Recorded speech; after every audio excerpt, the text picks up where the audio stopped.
Good morning, everyone. Good morning. I hope my audio wasn't fucked up this time, unlike the last stream. It's OBS says I'm peaking, but my mic says that I'm not peaking, and I don't know who to believe. If you guys could tell me if I'm too loud. For some reason, like I said, OBS is telling me that I'm too loud, but my microphone interface does not say that I'm being too loud, and I'm not sure who to trust. But yeah, good morning, everyone. Hope you all had a nice, week. Trust your microphone. I could just get really close. I could just get really close like this. What's up, guys? Cool Kid 369 here.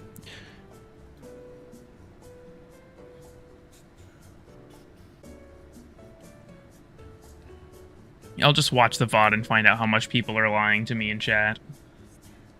But yeah, as you all might expect, I don't have anything planned for this stream because I was indecisive about what I was actually gonna do. So then I just was like, fuck it, we'll just do nothing. I see Sabuchi is also just coincidentally streaming at the same time as me, that motherfucker. Sabuchi's here siphoning my viewership. Unbelievable. Unbelievable. But I'm gonna get my audio pass-through set back up real quick here. So, I'm sorry... Oh, thank you for the music, Stanley Parable. I'm sorry to curse you all with the Sparkle Dog Varuna again, but I just had her equipped still from the last stream. So I was like, fuck it. We'll just put her on for the thumbnail. It would be funny. So I'm sorry that you all had to see this again. But, you know, I saved something very important. Quetzaldrake is here, and that's what really matters.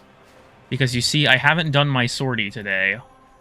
And I know, we all know how much Quetzaldrake loves the sortie. What was that? Exterminate, Mobile Defense, and Hijack? Cool. Among Us stream when? That's still not happening. Ureli's board comes with the animation set. For some reason, yes. I don't know why, but for some reason, yes.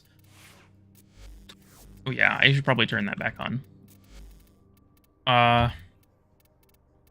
Who should we take, chat? We'll take...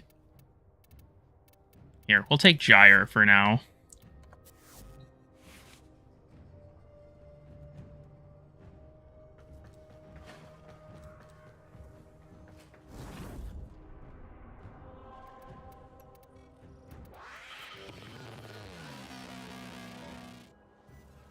Okay.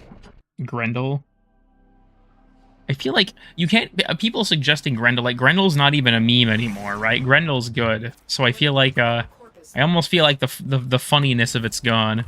Then again, people suggesting Hydroid makes me combative, so maybe you all have wisened up to not doing that. Oh, I don't have on my pillage. Fuck. It's fine. It's fine. Who needs pillage? Never used it before. Grendel has been and will always be great. I mean, yeah, but I think Grendel was very much a one-trick before. But there's no funny in suggesting Grendel anymore. I feel like he's too powerful.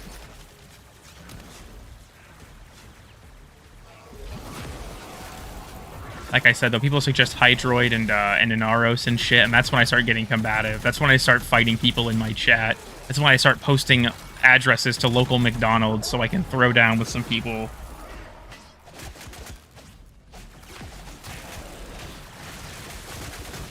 Speaking of Gyre, I'm really curious to see about the augment that they're giving her in the next update and how good it will be. The description on the website makes it sound like the augment might actually be quite good, but I guess it depends on its implementation. Just for those who don't know, it sounds like whenever you kill an enemy with your 3 active, it causes a lightning strike from your 4 and refreshes the duration of the forest by as much as it would the 3. So basically, the 3 augment is actually just a while your 3 is active, your 4 is better kind of augment, it seems like. That's the abridged version. I'd have to look at the actual description on the DevStream recap site again.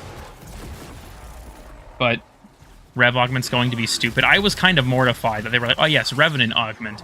Revenant now shares Mesmer skin with allies and gets bonus power strength towards the ability. Like, bro, what? What did you just say? Oh, duh, this is Eximus Stronghold. My 2 isn't going to do anything to these people.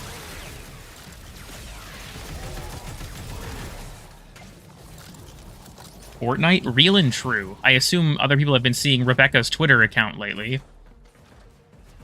Sab tweeted at Rebecca where it was just quote tweeting my tweet from a few months back asking Danielle to put the gritty in Warframe. I don't think they're going to do it, but I appreciate that he's keeping the dream alive.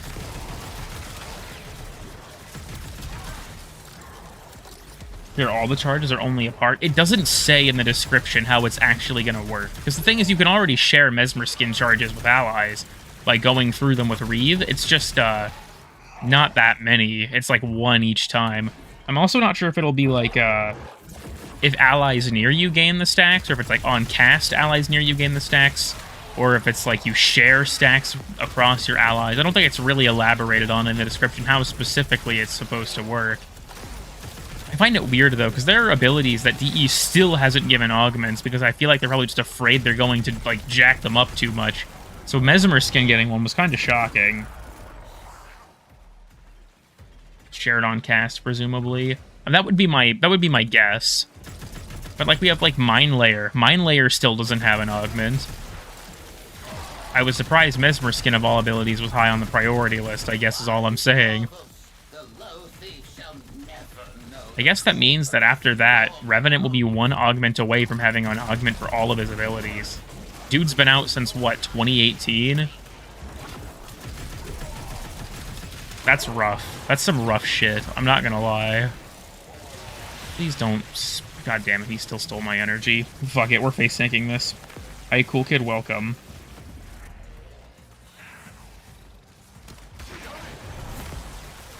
No passive augment. Well, passive augments are somewhat rare. A lot of characters don't have them, but I guess you're not wrong. Who all does have a passive augment? Zephyr does, Neja does, Frost does, Atlas does. Is there anybody else? Okay, you know what? Actually, fuck this guy. Oh, yeah, that's true. Nidus has, Unending Mutation, or whatever the fuck it's called. Titania? Oh yeah, fucking Ironclad Flight. Arguably the worst augment in the entire game. I would say it's the worst augment in the entire game.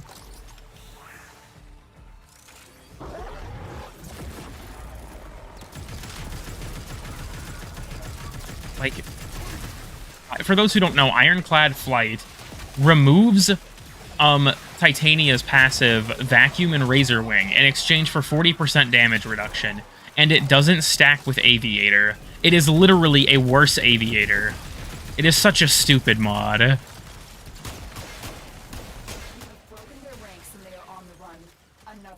Shouldn't be really considered the same genre. I mean, that's fair. If we want to talk about passive augments that actually, like, amplify the passive instead of outright removing it, then I guess it's really only Nidus, Frost, and Atlas.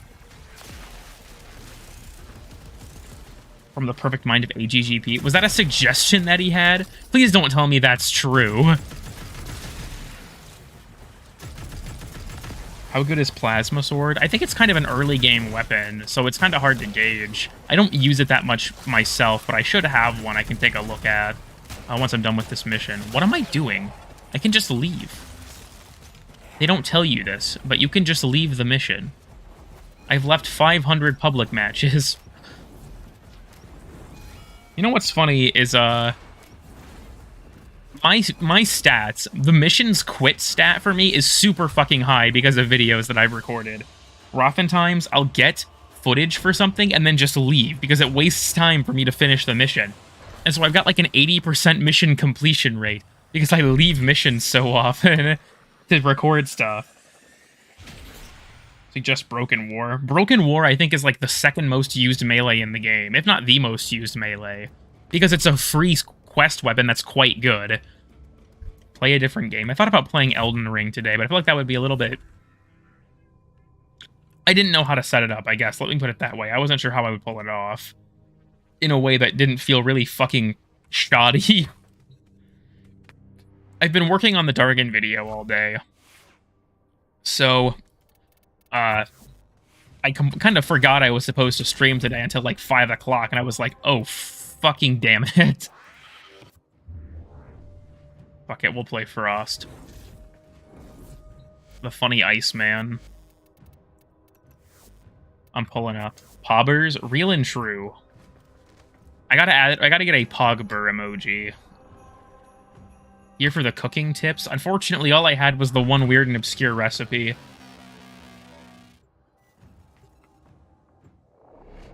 I hate to say it. Got carried by Zorus through an SP level cap disruption. What faction were you fighting? I know that for, when I was doing, like, level cap stuff, my main go-to was, like, scythe-heavy attacks, but I'm pretty sure Glaive Prime is a really popular choice for that, too. Can I not get stuck under the most random shit? Zorus does anything outside of the Random Void? I mean, Zorus is still a relatively good Glaive.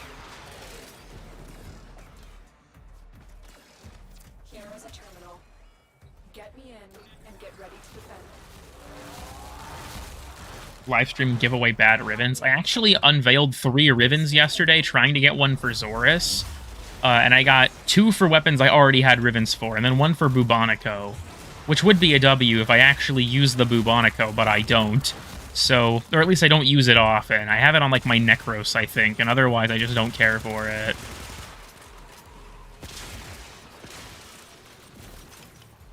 Frost Gaming, real and true. Like I said, I've mentioned this on stream before, but whenever I play either Frost or Oberon, I feel like I always have to go on the defensive about justifying the fact that I picked this given character. Still working on it. Continue to defend. I don't want to fight people in my chat constantly about the fact that I'm playing a video game the way I want to, but you know, there are some characters you pick where it's just inevitable. Stay focused. There's a heavy unit approaching. Most 8-brain pleasing build in the game. It's honestly, I feel like it's kind of the same vein as the concentrated arrow type thing. Are you running funny crit build for like as in terms of like the passive augment for Frost? Because if that's the question, then yes, I am using Biting Cold. I think it's really strong, especially now that you can full strip with the 4 quite easily. It's quite good. I mean, you're not gonna care about the full armor strip in a Corpus mission, obviously, but Frost's ult is quite strong. Gara Wisp better? Pretty much. That's what happens when you play either Oberon or Frost. People just say, like, why are you playing this character in current year? And it's like, I don't know. I think they're fun. I don't... What do you want from me? It was unironically hard. I showed that to Nitro the other day, saying that it was a joke, and he was like, unironically, I kind of like it. And I'm like, ah, fuck. I can't ask gay people for fashion opinions. This is the kind of shit I get. I'm trying to do this as a joke, and they like it. What the fuck am I supposed to do now? Does Snow Globe stack? If you spam cast it, the health will stack, yes. That's why my Frost actually has relatively high efficiency. Is I spam the ever-loving fuck out of my 4 and my 3. Still working on it. You can't kneecap your duration too much, or enemies aren't going to be frozen for very long. You still want some time to actually shoot them, but I think you need like 168% power strength to full strip with Frost. I think it's a 60%. Yeah, orb stacks, and then I believe it also has the like 4-second grace period when you first cast it, where it absorbs damage from enemies and is invincible, and then it adds that damage to their health. That's it, Latron enjoyers. Sab was showing off Latron on one of his streams the other day. Sab is a Velt enjoyer, and I'm a Latron enjoyer, so I guess this kind of puts us at war. But I do indeed like the Latron. I'm a fan. Primarily because double tap is actually really fucking good. I don't know if you all know this, but double tap is a multiplicative damage boost. It multiplies like its damage after all other things have been considered. So if you have like max double tap, it's actually quite strong.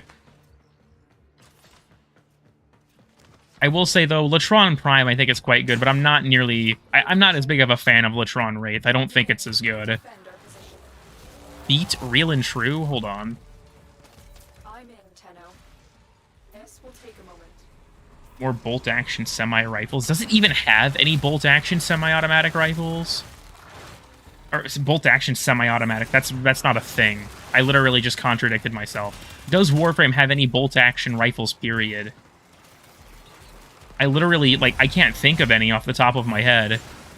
I can think of, like, a few lever actions. Euphona, Sybaris, Grinlock, and Merlock, I think, are the only lever actions in the... Zylock. But those are lever actions, not like bolt action. And don't get me wrong, I like lever actions, and I've been a very public advocate saying that I want them to add a lever action shotgun that's a primary for a while now. But, DE, all I'm saying is please bring back the Tenno weapon design contest. I will win it with my lever action shotgun. I will pull a dream, and I will abuse my audience in order to force them to vote for it. I swear, I will illegitimately sway the contest in my own favor. So please bring it back so I can do such. Chakura's bolt, no. I don't think so. Chakura's actually, I think, more designed off of like a musket or like a flintlock. But it's not bolt action. Let me grab it, actually. Let me leave this mission and grab it. Vectis is bolt ask. Vectis is single shot. Technically a different thing. Bring it back so I can cheat? Yeah, like I said, I'm going to pull a dream. What's your OnlyFans site, and do you have feet pics? Well, unfortunately, I'm not, you know, successful enough to have an OnlyFans. More pump-action shotguns. We already have a few, though. Like, we have no primary lever actions. I would be fine with more pump actions, but what? Like, we have, what? Corinth, Arca, and then I guess you could count Exurgis, because the pump is the reload. And then Phantasma, I don't feel like that really counts, but I'll bring it up so people don't bitch at me. Show Frost build. Here, you can look at it for a second. Windcock action shotgun. What does that mean? Also, I'm only running this because I have the space. It's not actually that good. Archon Flow kind of sucks. If the condition wasn't on kill, it would be much better. But that's just the life we live in. Also, my shards are 2 Tau Forged armor and 3 health, which is cursed. Double action, dual flint, revolver musket. Is that how that works? Let me bust out the Sparkle Dog again. Because, like I said, I know it's like flintlock inspired, where you've got like the doodad here, the contraption, the thingamajig, if you will. That's what we're gonna call it. Do we have? Like I said, I don't think there's any bolt action rifle in this game. Not that I can think of. Let us do a bit of perusing, if we will. But I don't think there are any. Not that I can think of. The Grinlock? The Grinlock is lever action. It's not bolt action. This is a lever. It's a lever action. Those are different things. Scourge is a bolt action spear. I don't think it is. I'm gonna keep it real with you on this one. I don't think it is. Thingamabobs are canon in Warframe? Yeah, they always have been. This whole time. Yeah, I don't think there's a single fucking bolt-action rifle in this game. We have, what, like 600 weapons? We have like 600 weapons in Warframe. I don't think there's a single bolt-action rifle. When are they just going to add, like, the Mosin Nagant into Warframe? That'd be sick. Oh yeah, I never leveled my Paragale back up. What was the last mission again? Hijack? Boltor shoots bolts? That doesn't mean that it's bolt action. It doesn't mean that you cycle the action by pulling the bolt. My conspiracy is that the Boltor is actually just a huge reference to the game Fear. Vectis is single shot. My dude's talking about a crossbow.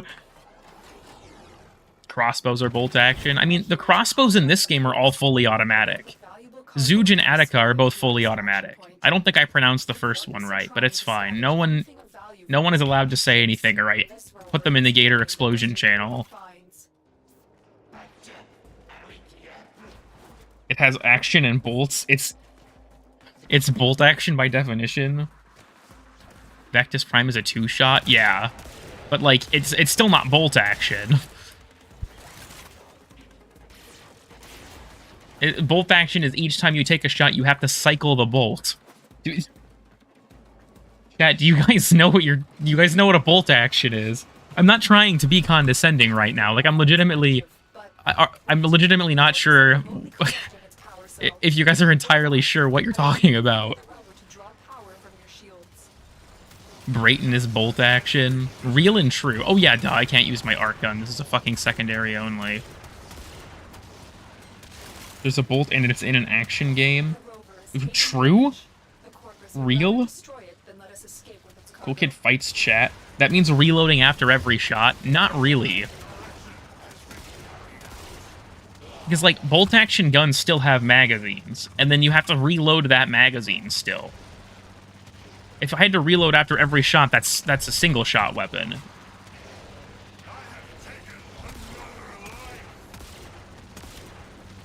So far, so good. This is rough.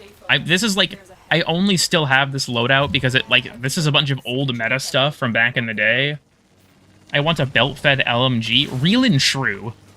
You know what? You know what's another thing I want in Warframe? An over-the-shoulder rocket launcher. I think that'd be fun. Something that has mini reloads as part of its firing animation. I mean, we kind of already do. With, like, the Grinlock and the Corinth and stuff. I just like it to be the, the bolt action thing. Are bows single-shot weapons? I guess yes. I would say that you could constitute, or you could say a bow qualifies as a single-shot weapon. Deciding whether stuff is bolt action. Hold on, I'm about to, once I finish this, I'm about to find a picture of a bolt action weapon. Want the Giretti from TF2? Okay.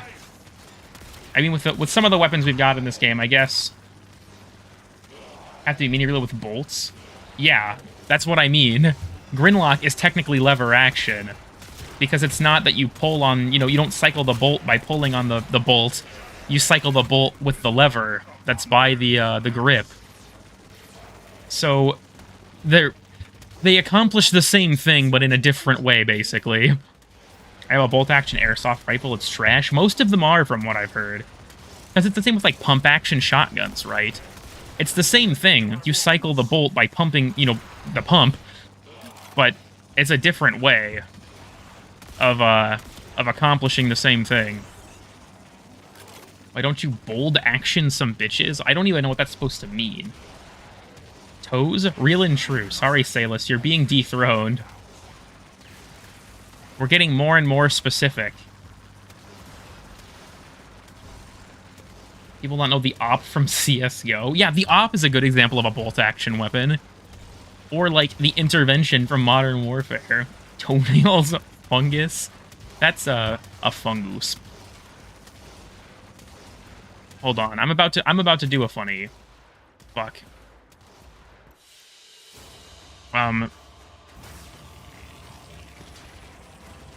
You guys think YouTube is going to get mad at me if I show an image of a Mosin Nagant on screen? I think they probably will. But it's okay. So, I'm about to go on a tangent, chat. I think I've already explained myself well enough, but we're gonna, just for the sake of it. You see how the Mosin has this, how do I display this? You think I can just do it with my cursor, like, behind it? I don't have any way of showing you guys what I'm actually pointing at. Okay, basically, fuck, how do I want to do this? Hold on, I have an idea. This is so fucking stupid. Let me grab, yes, this should work, Let me download free PNG website. I'm definitely not going to get virus from this. It's gonna be worth it, trust. Okay. Boom. There we go. Here's how I'm gonna... You see this thing? That's fucking hell. That's the bolt, okay? Every time you fire this gun, like, you fire it, okay? The firing pin, it strikes the thing. The bullet shoots, right? And so the gun cannot shoot again because you have to reset the firing pin. So to do that, you pull this thing backwards. That resets it, and it also chambers the next round. So every time you shoot the gun, you have to pull it back. And then you have to push it forward again to chamber the next round. So this is the bolt. However, the reason that the Vectis is not a bolt action is because bolt actions can still have these. This thing under here is a magazine. So you can still load multiple shots into a bolt action gun. The Mosin Nagant holds 5 rounds, and you still have to reload it with a stripper clip. If anyone's seen, you know, like Hunt Showdown, for example, where you reload it that way. So this is a bolt action. Now let me grab a lever action to show you guys the difference. Let me grab the Winchester 1873. This is a nice gun. I can't find a PNG of this, I don't think. Does Wikipedia just, like, not have an image of it? Can I just grab it on Wikipedia? You guys have one, right? Winchester. Do you guys have a PNG of a Winchester on Wikipedia? I don't think they do. Oh, this one might work. Okay, hold on. So this is a lever action. Alright, so the difference... No, that's the nugget image. The difference is that, as you can see, there's no bolt up here at the top. Instead, we have... Oh, this is on top of it. We have this lever down here. Oh my god, this is so fucked up. We have this lever down here, okay? And so you cycle the action with this lever on the bottom by the handguard, or by the grip. So, like, this is something like the Grinlock. This is something like the Grinlock, okay? Is that you pull the lever. So instead of pulling the bolt back up near the top, the lever's down here at the bottom. There are some other, like, structural differences in how this works. If you see here, this thing back here is the firing pin. Pulling the lever does the same thing as pulling the bolt back. It resets the firing pin, and it chambers the next round. And for the purposes of this gun, the magazine is this tube underneath the barrel. Okay? And then one more thing. Let me grab... What was it? Let me grab an image of the old trench gun, the 1897. Here's a pump action, all right? We're bringing it all together. So this... Oh, this is a JPEG. Well, fuck it. Who cares? This is a pump action. You know what the difference with the pump action is? I'll give you all one guess. Yeah. You cycle the action with the pump. That thing right there. You cycle the action with the pump. There's... You jerk it off. Yes. If you're slam firing, then yes, you jerk the gun off. So there is your gun lesson from Cool Kid 369. That's the difference between a bolt action, a lever action, and a pump action. Is it's just what cycles the action. That it's kind of in the name, actually. Come to think of it, it is kind of in the name. What is Felarx, then? Felarx is a single, like, shell-by-shell reload, but it's technically a fully automatic shotgun. A fully automatic gun is a gun that can fire without needing, like, any stops. You can hold the trigger and you can just keep shooting. Oh, the arrow is still on screen. I'm gonna save this, actually. I might need it in the future, so we're gonna hang on to it just in case. But let me remove all these guns I added to my OBS scene. So there's your lesson.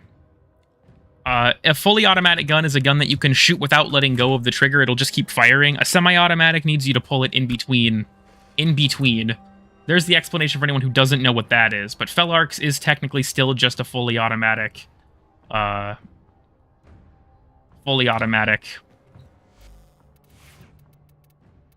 It just has a weird reload. What about the revolver shotguns like the 612? That's still semi-automatic. It uses, like, a different loading mechanism, but it's still semi-automatic. Reloaded all shells at once? That'd be epic. What helmet do you have on your Inaros? I think on this one I don't have any, but normally I put on Elemental Ward as, like, a meme, but... I don't know. I don't play Inaros almost ever. Old-style revolvers. Old-style revolvers are single-action. So a single-action revolver is where, like, you pull the trigger, and then you have to pull the hammer back before you shoot it again. I think that the reset just happened, didn't it? Oh, I have an invite. What the fuck? That reminds me. I should probably go on Do Not Disturb while I'm streaming. I always forget to do this. So... Where did I go to the fucking Syndicate console? with an AK gas system. Based alert.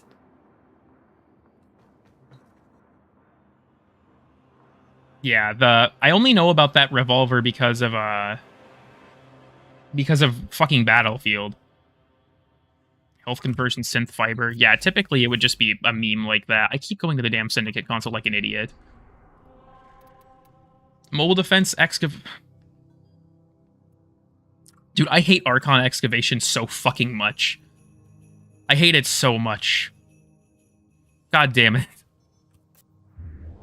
Well, I guess you guys are going to be seeing a lot of Frost on this stream, because that's just who I'm confined to for this, pretty much all of this. Fully automatic 30-round revolver. I don't know if anyone could build a cylinder that holds that fucking many. Have, like, no issues. It's not that the missions are hard, it's that they're fucking boring, because excavators, like, power cell droppers just stop spawning halfway through. It's so goddamn annoying.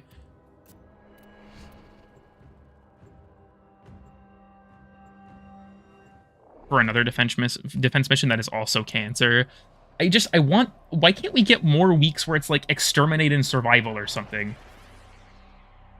Hoping Citron drops before then. I'm not sure if you're referring to like the Archon pity system coming out in that update. DE has already said that it was when the update drops, they are not going to be adding the pity system to that current week's Archon shard. They're going to be making it start the next fresh week is when the pity system will actually be implemented. So it is coming with the update, but it will not interfere with whatever the current Archon rotation is at the time. Is that they're waiting till the next one. Which I think is fair, because they don't want to incentivize people to just wait until the last minute constantly. Right. I'm gonna upload the, I don't know what this is. I don't have any joke. Magazine-fed revolver is real? Hell yeah. Have to push an update to end star days regardless. I don't think it's gonna be that early.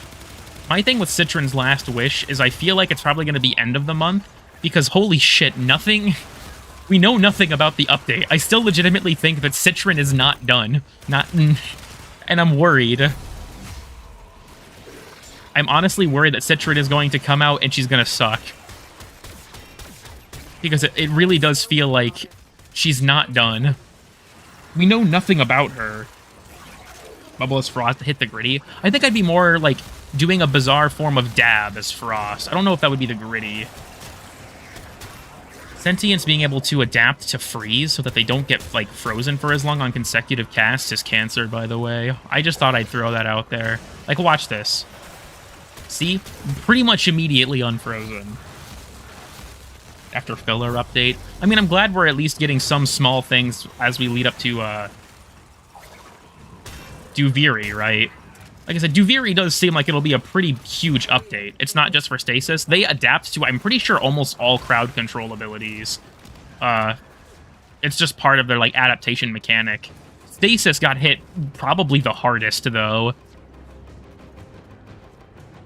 How does that even happen? It's just, you know, they're about adaptation, so they adapt to breaking the laws of physics. It's fine, okay? The Sentients are a balanced faction. Was also supposed to be a huge update. New War, I think everyone saw coming that was just going to be the quest update. Like, we do at least have some implication that Duviri, according to leaks, which I'm not going to discuss again for the sake of people who don't want to hear them and heard them on the last stream, we at least have a strong implication that Duviri is going to have a very desirable evergreen, or not evergreen, but very desirable reward.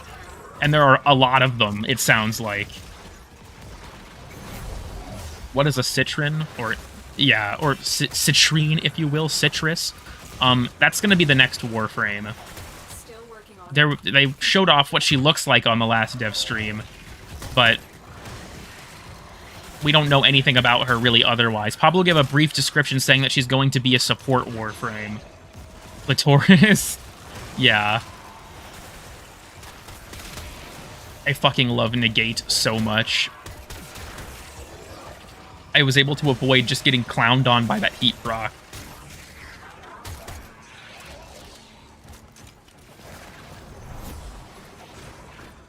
They also leak Ureli's OnlyFans. I feel like that being leaked would be kind of weird. Aren't OnlyFans supposed to be, like, available? I guess you can leak one by, like, not paying for it.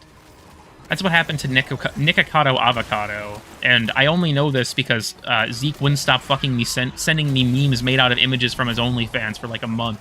So that was rough. But that's besides the point. But yeah, Duviri, and for those who haven't seen the leaks, I don't want to talk about them again. But it was on, I want to say, it wasn't the Making Dumb Builds Good stream. It was the one before that. It was a little while ago I talked about them. There's also a Reddit thread. I can probably post it, like, in the Discord or in the description or something. But there was also 2 Reddit threads. One that was a bunch of leaks for the actual upgrades as you're playing through Duviri, and then there was another, like, big leak for what the rewards for completing Duviri is going to be. So, like I said, I'm not going to talk about them again, because I already talked about them once, and I don't want to spoil it for people that don't want to hear it. But there were 2 pretty major leaks. The thing is, we don't, like, a lot of the, like, Duviri, we already know is going to be, like, a roguelite, and so we already have that information, but we don't really know what the actual ability upgrades and stuff in mission are going to really do, because a lot of them, you can read them, and we don't have the context of Duviri to actually discern what they really mean. And it's the same with some of the Incarnon ones, too. Some of the Incarnon things also have stuff that aren't, like, super obvious, I guess. You read it, and you're like, what does that mean? I was his e-girlfriend, and now he's blocked me everywhere. Well, implying you're not just shitposting, I can't say it wasn't deserved. But yeah, a lot of the stuff that was leaked isn't. We don't even have ways to make heads or tails of a lot of it, but it's still very interesting regardless. Do you figure it might just be an Elden Ring sequel? It does kind of feel that way. Does Duviri have a release date? No. I'm still worried it's going to be this year's TennoCon too. I really hope it's not, but it might be. Are you using Equilibrium with Dispensary? Not on the Frost, no. My Frost's build is too crowded.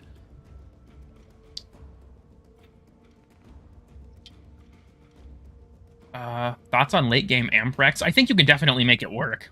I actually use it on my Gyre sometimes, too. Thank you, Samaris. I'm 4 days away from whatever the next shitter cache is. Alright, now it's time for my favorite Archon game mode. Duviri's new Fortnite? Yeah, if Duviri's a Battle Royale, I'm quitting YouTube. Straight up. If Duviri's a Battle Royale, I quit. I'm not doing that. I'm not cooperating at that point. Channel's over. Based on the 3 you get from daily logins. That's my cryotic stock.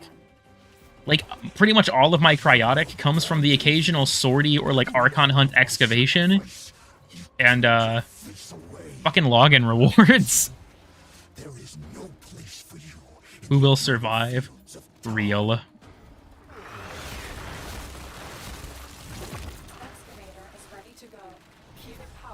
Finally a good PvP. Yeah, I honestly feel like it probably still wouldn't be good.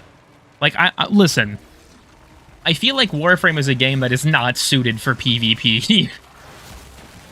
I don't feel like there's any implementation of PvP that would be things players care about. Unless it's going to be like a game like Destiny, where the PvE side of the community that doesn't care about PvP is constantly forced into the PvP side. Oh, that guy's a huge threat as long as he's alive. Ramparts are extremely scary if you're not the one on them.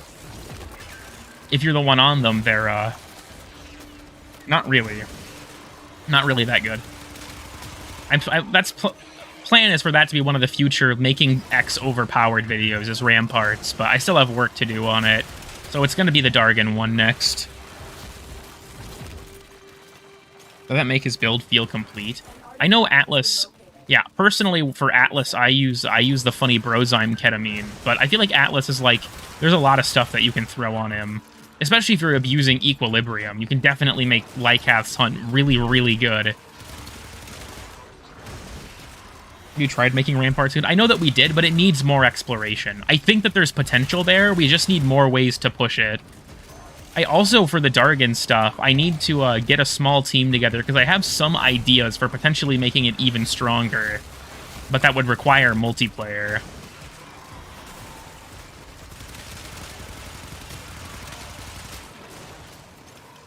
It's funny, I don't want to kill too many power carriers, because I don't want to have a bunch of power cells just sitting over here that I'm not going to come and pick up. Because I will forget, guaranteed.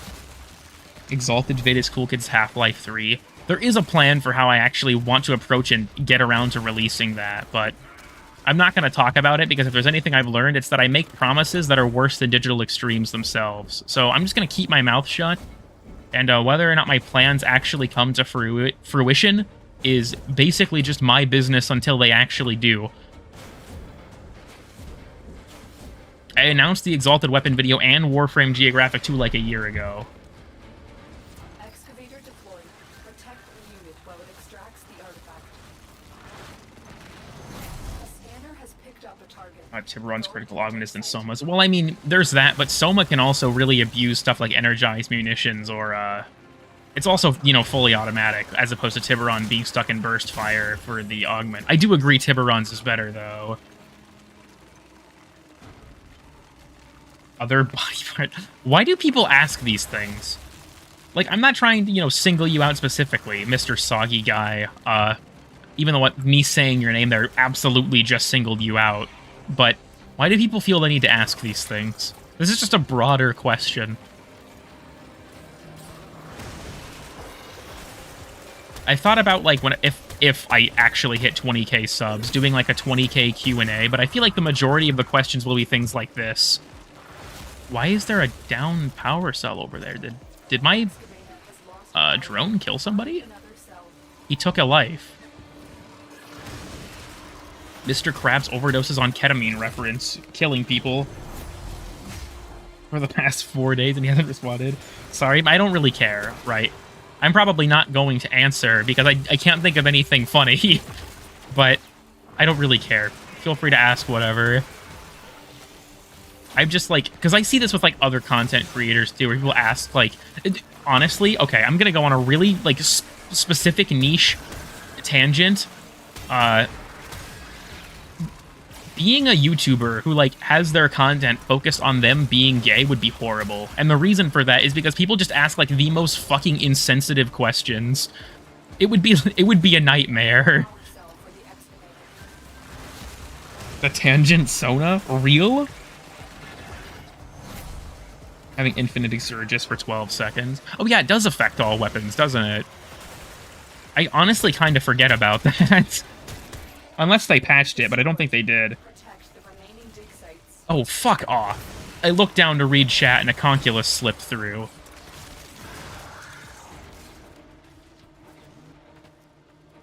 I did it recently, still works. Based. Because I know they had fixed, oh, what was it? There was some item that affected more than just... It's the Zylok augment. Right. Eximus advantage? The wording of it made it sound like it was going to affect secondary exalteds too, but it doesn't. It only affects Zylok itself. So people were thinking it'd be a huge boost for Mesa, but it's not. That's not how it works.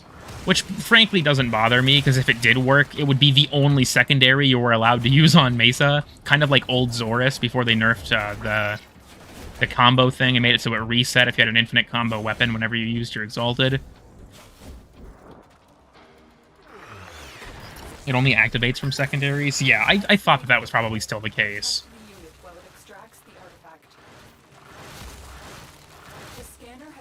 Be the best power spamming simulator. Yeah, as long as you're just eating up the delicious sentient Reese's Puffs that they drop. I mean, you're golden. Just like, look at them, just like mobile energy loot boxes. Just give me that shit. Scrumptious.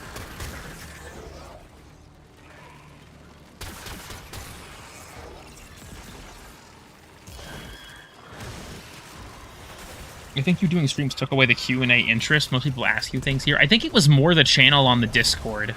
I have an AMA channel on the Discord. Oh yeah, excavators don't have shield gating. That Blitz Eximus just ruined my life. I was like, oh, the Eximus will, or the power, you know, the excavator will just shield gate that. No, that's not how that works. My bad.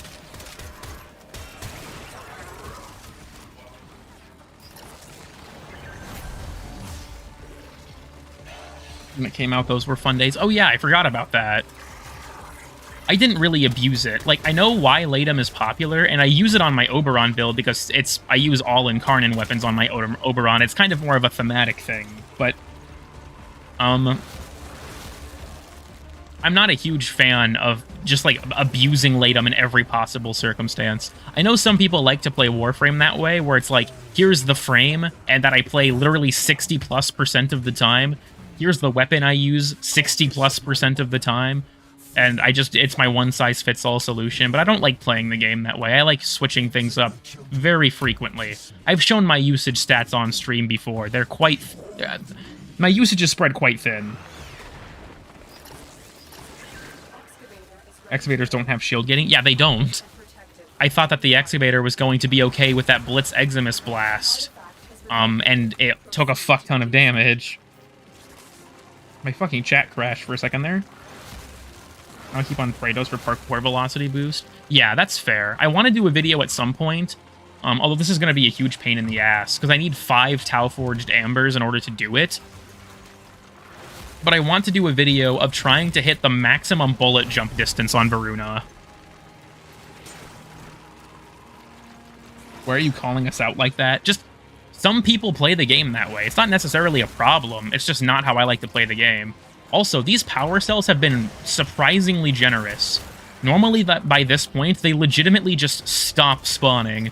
I'm surprised I'm still getting them. If at all, that sucks. They do still scale by level. That was implemented a while back, actually, because for many, many years, Excavator health was always 2,500, and it wouldn't scale with difficulty. So they did add scaling, but it's not fantastic. The only frame that gives you parkour speed, it's through her passive. I don't think that anyone has an ability that gives you like a parkour speed boost specifically. Obviously, you have the helmet ability, infested mobility, but I can't think of anyone else. Mirage has parkour. Well, she has... hers is technically enhanced maneuver speed, not parkour velocity. So, like, her roll speed is higher, but, like, her bullet jump isn't affected. Titania's bullet jump actually was her old passive. Oh, fuck. I was reading chat and got clowned on again. I think I should be safe. Thank fuck for the armor strip on Frost there, or I would have fucking died. This always happens. Minimum one time a stream is that I go to look at chat and stop paying attention for a second during my Archon hunt, and I fucking die. When she got her new passive, just had both. Yeah, she doesn't spawn the bullet jump trampoline anymore, but she still maintained the higher bullet jump and roll distance. Weird thing about Mirage's passive is it also lets her pull herself up over ledges faster. It's just a second ability. I mean, I feel like not really, because it's a passive effect. It doesn't require any upkeep. You activate it, and it will passively benefit you as long as you don't switch. The only exception to that really is Ulfrin's, I guess. Because Ulfrin's only does anything if you die, or if you switch off of it. It goes on cooldown if you switch off of it, too. I assume so that you can't just abuse it by spamming switching between it and something else. I almost hate the one-shot and armor laser. The extremely comedic one-shot and armor laser. They got Catch Moon now. Rough shit. Is unique to her. It's part of her passive. Really just the benefit of his first ability. More or less. Honestly, though, I feel like there are several Warframes that are like that, where they have a passive that's kind of just rolled in with the rest of their kit. Like Gyre, for example. Gyre's passive only really works if you're using her other ability. It doesn't, like, passively affect her necessarily. It's just kind of an overarching thing all of her abilities can do.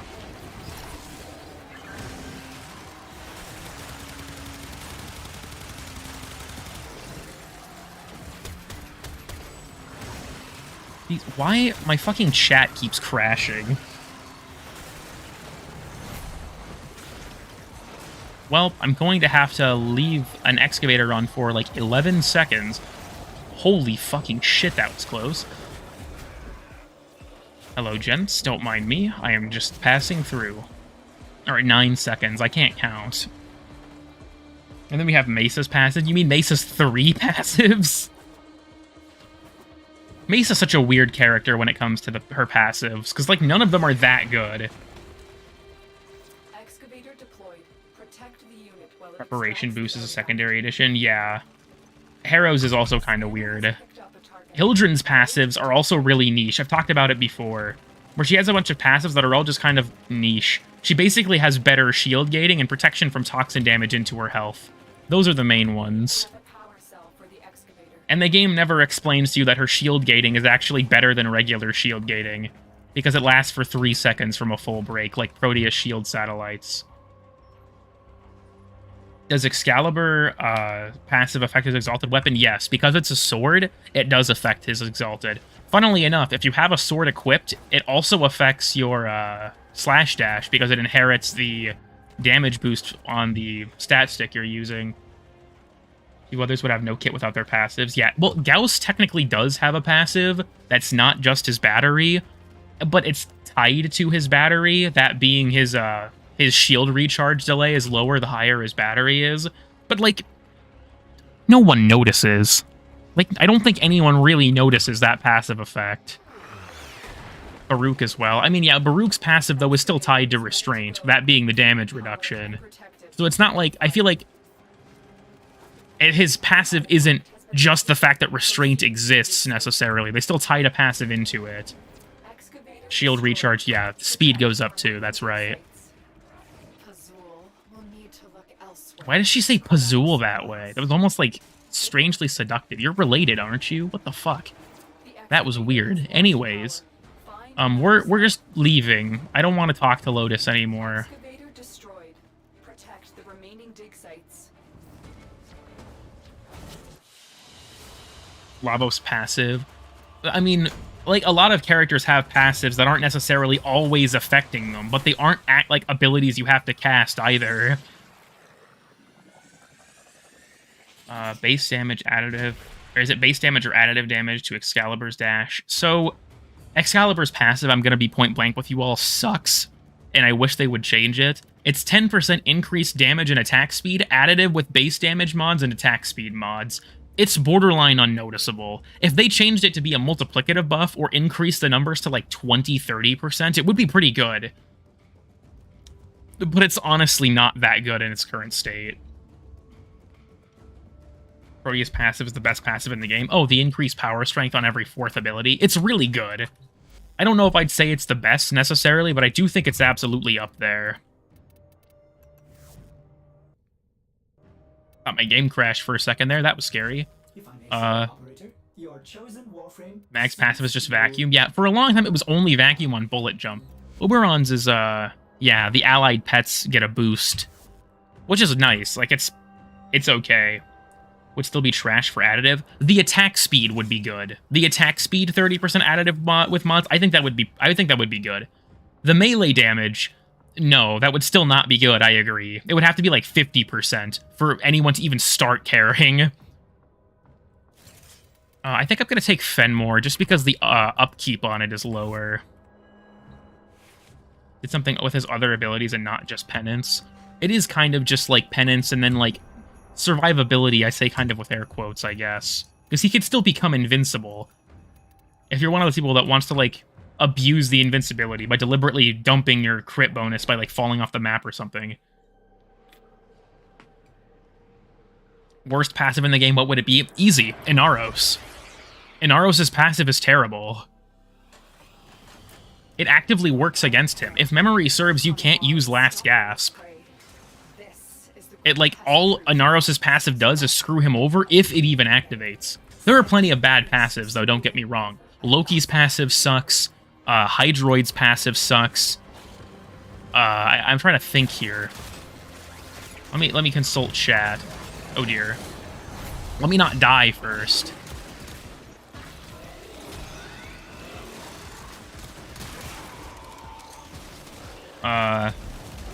Frost, yeah, Frost's passive sucks.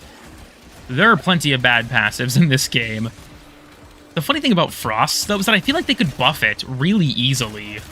Like, my suggestion to buff Frost is not huge. Make it so that it's guaranteed that if he's melee, the enemy will be frozen, but there's like a 3-second cooldown or something. Volt's passive is actually good early game. Late game, it is not helpful, but early on, if you chose him as your starter, that 1000 damage is quite a bit to work with. I would argue Volt's passive is good early on and becomes unhelpful later in the game. What's Harrow's passive? Yeah, he has double overshield capacity and innate preparation, so he always starts the mission with full energy. It's alright, it just doesn't necessarily play into the rest of his kit. I see my dog has already died and been rezzed. I can't hit shit right now. Trying to read... Oh, fuck. I just realized I procced Phoenix Renewal by standing there. I'm getting too distracted. Hello, Kazat. Radial Cold proc, like Nourish with a 5-second cooldown. Honestly, that would be fair. I think that'd be a decent passive. Make it like a Radial Freeze, or just like Radial 5 cold procs, or even Radial 8 cold procs whenever he gets meleeed in exchange for a cooldown. Why does she say Amar like she's surprised? Lotus, that was the whole point of the mission. Why do you think we're here? I have to be careful. I still have like 50 seconds before I get my free death back.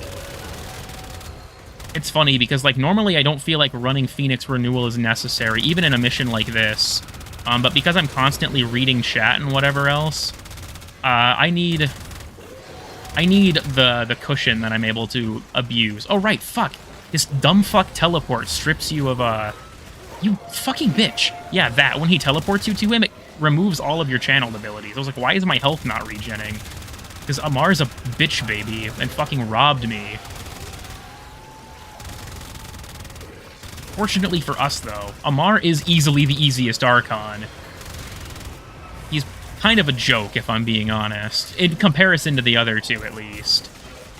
Sorry if I'm not reading chat. I'm just trying to avoid my death. Okay, we're just spinning out a little bit. Can I build my Fenmore back up, please? I'm struggling way more than I should here. Legendary 2-player, folks. Wait, what the fuck? Amar is supposed to, like, hide amongst his clones there, but he didn't even do that. He was just kind of sliding to the left. Alright, whatever, man. Anyways, Amar is easy. Yeah, Amar is a joke compared to the other two. I hate Boreal. Just because he has so many abilities that stop you from attacking him, I find him to be super fucking annoying. And the Aerolists are just an annoying summon. I would say Naira is fair minus the fact that her Moa can heal her. I think that's complete bullshit and should not be in the game. But otherwise, I think she's the fairest of the Archons. I should be using my Latum for this, not my, Fenmore. Clem after this. It depends if I have any other weekly stuff I want to take care of first.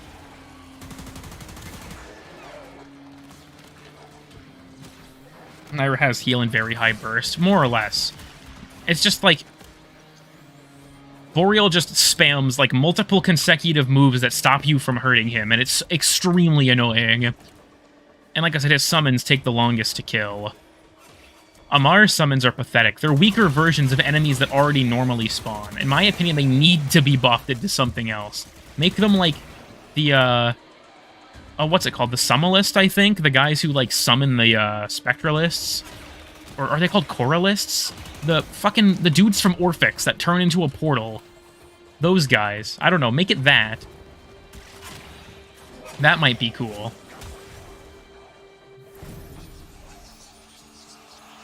You play on Ultra settings because of blur distortion effects? I wonder if they're still doing it. They've said that they're putting off self-damage because they...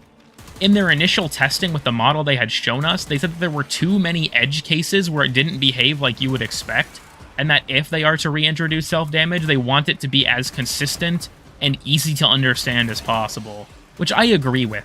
I personally still am of the opinion that self-damage should not come back, and that we should just nerf Prime Sure-Footed, but if we are going to get it back, I would prefer a measured response to a knee-jerk one that results in a shitty system that we'll be plagued with for months. Super easy mode on them. I do have the 7 Prism, but it's still tricky because they have so much, like, just defense in general.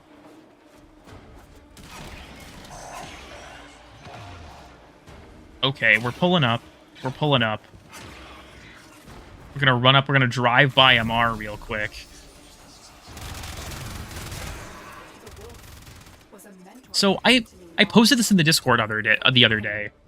I'm so fucking mad I had this happen to me when I was playing on my Steam Deck because I didn't record it.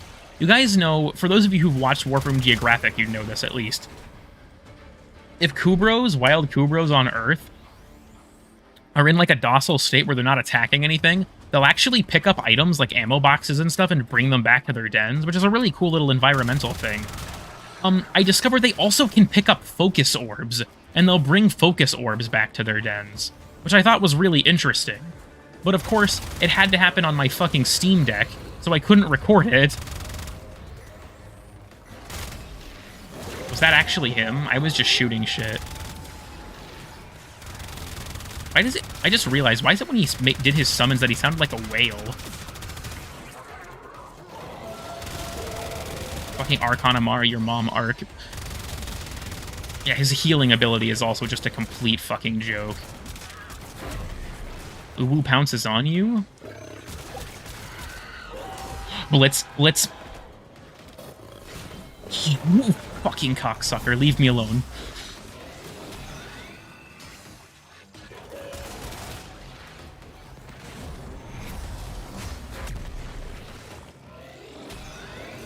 Okay, I got it back. I'm terrified. I'm mortified of Blitz Eximuses. They're so fucking strong. If you don't have your shield gate ready, you are dead. That's just, there's no two ways about it. You are dead.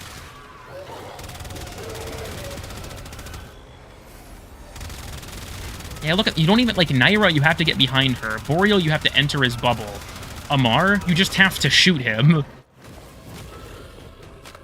Blitz really got that glow up for real. Rolling guard? I mean, you can rolling guard, but if a blitz hits you from off-screen and you never saw it coming, you're gonna die regardless.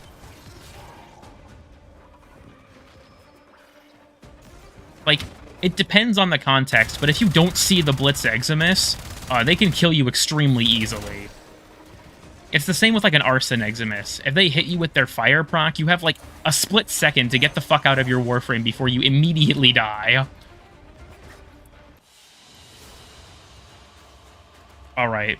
No Tau Forged, that doesn't surprise me. I got the 8,000 Endo reward, that's... You don't have Vacuum despite your pet being alive. I guess I didn't really notice. I wonder if it's like Oberon's instant revive causes a bug or something. Extremely distinct casting sounds. That's true, but I listen to music when I play Warframe most of the time. So to be honest, I don't hear most audio cues because I'm not listening to the game. Shock Eximus that basically does nothing. Yeah, Shock Eximus were the only brand new Eximus and they don't fucking do anything.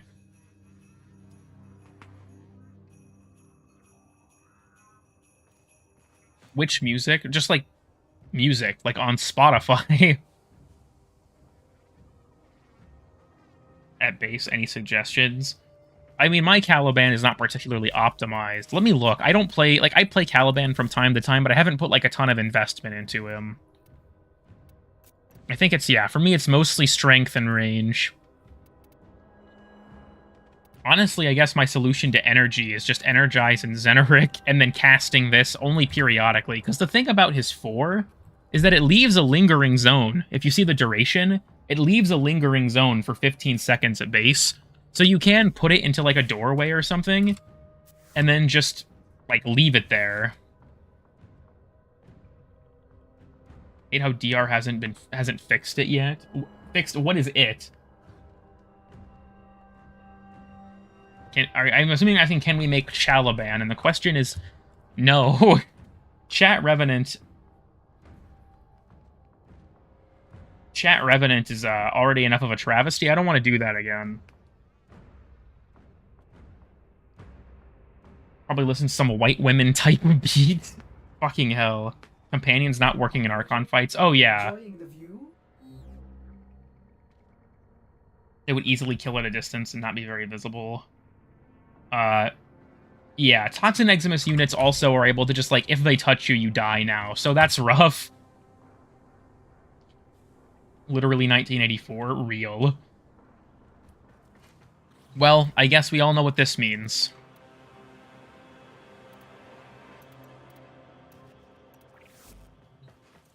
It's time to Clem. Or way better now. I still find it annoying that they can steal your energy after they die if they've already started the animation before you kill them. It'll finish, which I find to be super fucking annoying. But otherwise, they're fine. What's... Oh, duh. We have the weekly Iatan, as well. I've been waiting for this. Yeah, it's Clem time. Better than Ancient Disruptors. I'll be honest, ever since the changes to them in Angels of the Zeramin, I think Ancient Healers now legitimately give Disruptors a run for their money in terms of being the worst enemy in the fucking game.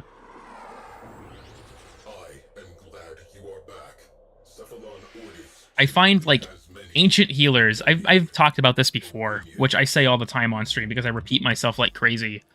What actually is... I didn't mean to teleport here, I just muscle memoried it, but what is Teshin's thing for this week? It's, the Endo. Okay, don't care. But...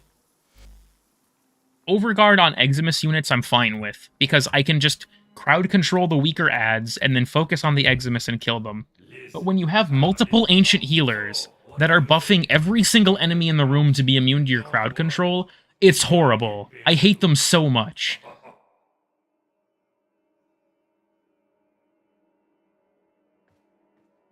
I despise them. Ancient Healers are so fucking annoying now. It's supposed, like, when I was playing, the Conjunction Survival, I was doing it as Zaku a lot of the time, just because I could be brain dead. And so because of that, I would just randomly have my gaze get taken away from me because an Ancient Healer got close enough to give the person I had trapped in gaze overguard, and they would immediately break out of it, which would cause me to die, because I was relying on enemies being shot by Vampiric Grasp to not die. Down with the sickness? I thought it said down with the squickness for a second. I was like, what the fuck? If it was 1 HP or something. It's not only is it full overguard, but it's the overguard is applied as 9 times their health value, because healers used to give 90% damage reduction. They will still die because of the Eximus. In my experience, not really. It depends on the amount of enemies, but Eximus units have a cap for how many that can be alive at a given time, depending on the amount of people in your squad. So if you're crowd controlling the other enemies, as long as you're, you know, moving, you can normally still kill the Eximus if you're focusing on them.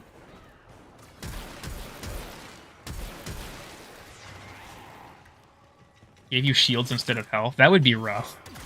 They've taken away the gaze? Yeah, they took away my gaze. It's funny because Nitro recorded a bunch of clips of me making some pretty insensitive jokes when I was doing those missions. Because I kept getting really annoyed by the fact that the guy who was captured by gaze kept getting away. And, hopefully that footage never comes to light. It is very questionable. I've said this before, I make plenty edgy jokes on stream, but with my friends, the jokes are even edgier.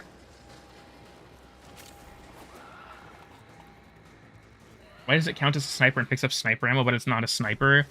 Most explosive weapons, well, before they reworked ammo into primary and secondary, they picked up sniper ammo, and the reason was because sniper was actually technically sniper/special ammo. So now that's not really a thing, because primary ammo and weapons now pick up ammo in, like, the amount of ammo they get per box is individually, like, selected now. So it doesn't matter as much. But back in the day, it was always sniper ammo, because that was the sniper, like, /special category. Love to watch the Gaze compilation. Nitro wasn't playing with me. He was just recording me saying it in a Discord call. Like Destiny 2. Yeah, launch Destiny 2 in Warframe. Let's fucking go. Been working on this the past few days.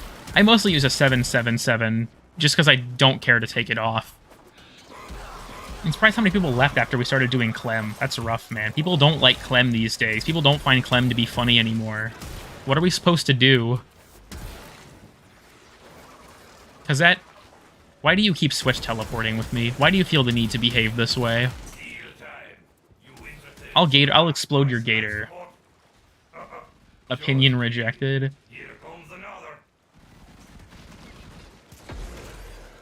Minus 80%. That reminds me of the old, like, old strats with Tigress. Tigress Prime didn't need, like, any way to, like, tighten the choke or anything. The Tigress was just so strong at the time you could fucking snipe people with it, which was really funny. Any reason to do Clem missions beyond memes? Other than getting the Clem Spectre? No, not really. This is more or less just a meme.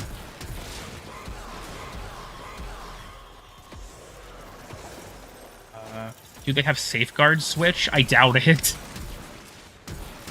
I guess I'm not sure, but I doubt it.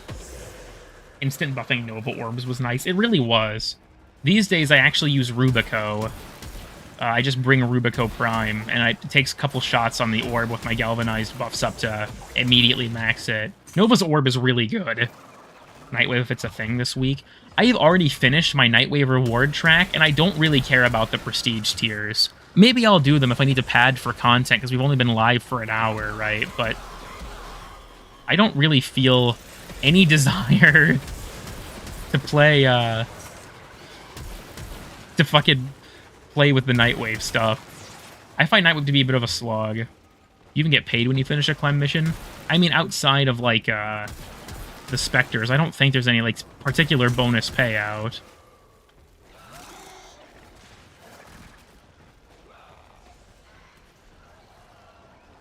Exclusively for Catalysts? Oh boy, do I have something to show you once we're done with this mission. I have so many potatoes, it is unreal. I have like 20 of each kind. Can't save you an Orican cell? Yeah, it's kind of a bummer. The Grenier mini-boss is a member of the Groostrag 3, but he can't drop any of his G3 drops. That actually reminds me of, if anyone remembers back in the days of raids, where the Groostrag 3 was part of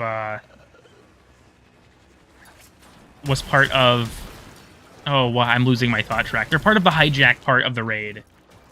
And so, because of that, people were able to, like, farm them for, like, the Barak parts and stuff. Pretty sure it doesn't apply to the orb. You get better performance with Vectis. I mean, I also use Rubico because I like using the deluxe sniper skin, but I can still do it in, like, 2 shots. It's not like I'm particularly bothered. How many maggots do you have? I'm not sure. I'd honestly have to look.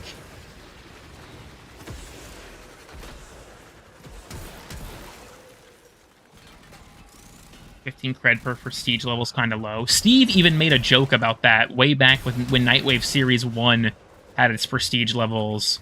Or was it Series 1 or whichever series introduced prestige levels?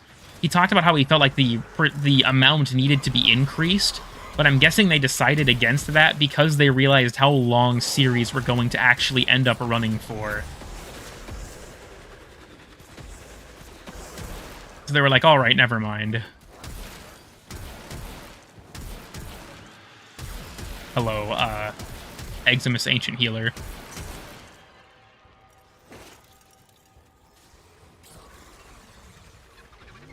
You can do complete capture mission in 1 minute 30 seconds and then send 10 syndicate missions. And what's worse is the 10 syndicate missions are worth less. The balancing of the Nightwave challenges is actually abysmal. It's so, like, an elite weekly is to free a Solaris with a Granum Crown. You know what else is an elite weekly? Capture an Eidolon Hydralist. I wonder which of those is going to be better, or going to take you longer. And then you have shit like complete 5 random bounties, or complete 5 different bounties on the Orb Valis, and that's not even an elite weekly, that's just a regular weekly. Like, that's gonna take you way longer. I don't get it. I don't fucking get it.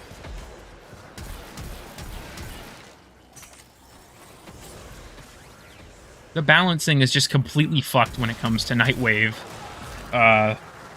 stuff. 3 sorties. Yeah, 3 sorties is a bit weird, too, because it's one of the few ones that requires you to wait for the refreshes.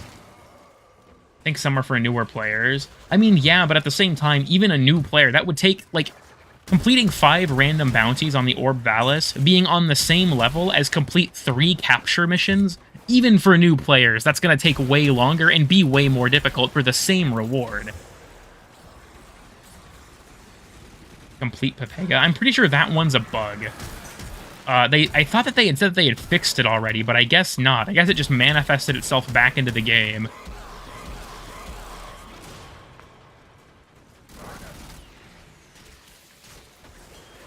Takes way longer to be able to capture an Eidolon. Honestly, I would argue capturing the Hydralist, if you're skilled enough, is faster than completing the 5 bounties. If you have a decent setup, you can do it like a Tridolon cap in like 12 minutes by yourself. Furry Gaming, thank you, Rose, very cool. Here, we'll make that one the pin message now. Toes has been up there for a while. I don't know, shit's just out of whack. I don't understand the Nightwave challenge balancing. Some of them are so stupid. I think the, like, open 1 relic of each tier is also an Elite Weekly, and open 10 relics, like, net is an Elite Weekly. It's like, well, one of those is way harder than the other.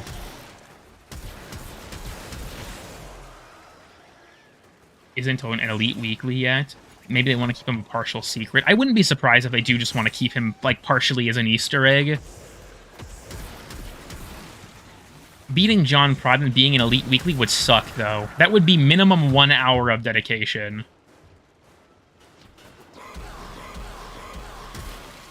Takes Yutiko 7 hours of talking to give me a new bounty, so yeah, Hydralist is easier. I mean, more or less. Then again, you can... This is easier on the plains because of the tents, but what you can do is you can pick the lowest level of bounty and do that, and then capture a Corpus base on the Valis. I don't know if how many of you even know that you can do this, by the way, but you can capture a Corpus base, and then the mission giver there will give you 3 new bounties of the same level as the last one you ran. So if you're willing to spend the, like, 3 minutes to capture the base, you can do multiple bounties that are still lower level and still have less steps. Because I'm about to not do these weekly Clem missions anymore if you keep switch teleporting my ass. Wait, does he have Spear X on? Okay, thank fuck. No Spear X. Can't we skip, why can't we skip Profit Taker dialogue?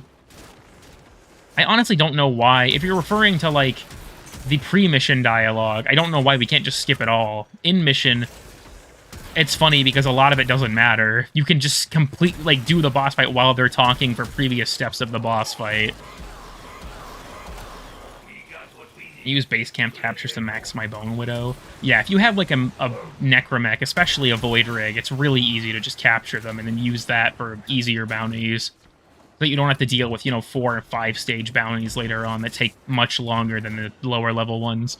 On the plains, it's way easier because certain tents will give you the same thing. So, like, the tent right by the Cetus Gate allows you to pick any bounties from the current, like, stock Kanzu has, but ones away from it allow you to pick, you know, ones of the same level.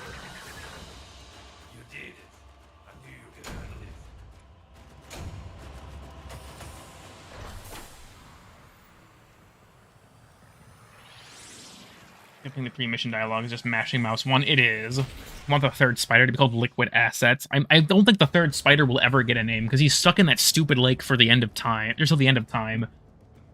I would love to see, I would love to see them add, like, after Duviri, to be like, alright, what else is on the list of promises? And be like, oh yeah, we never released the 3rd spider. And just do that. But I don't expect it to happen. I've legit given up on the 3rd orb. I wouldn't be surprised if one day I logged in and he was just removed from the game completely. What about Garuda lore? That's another thing I've given up on. But, like, I've mentioned this before, they kind of wrote themselves into a corner with the orb boss fights. Because it's mentioned, I think, by either Yutiko or the business, that the reason the Solaris can't leave Fortuna is because they're being guarded by the 3 Orb Mothers. So if we can kill all 3 of them, that kind of has to mark a major shift in the story.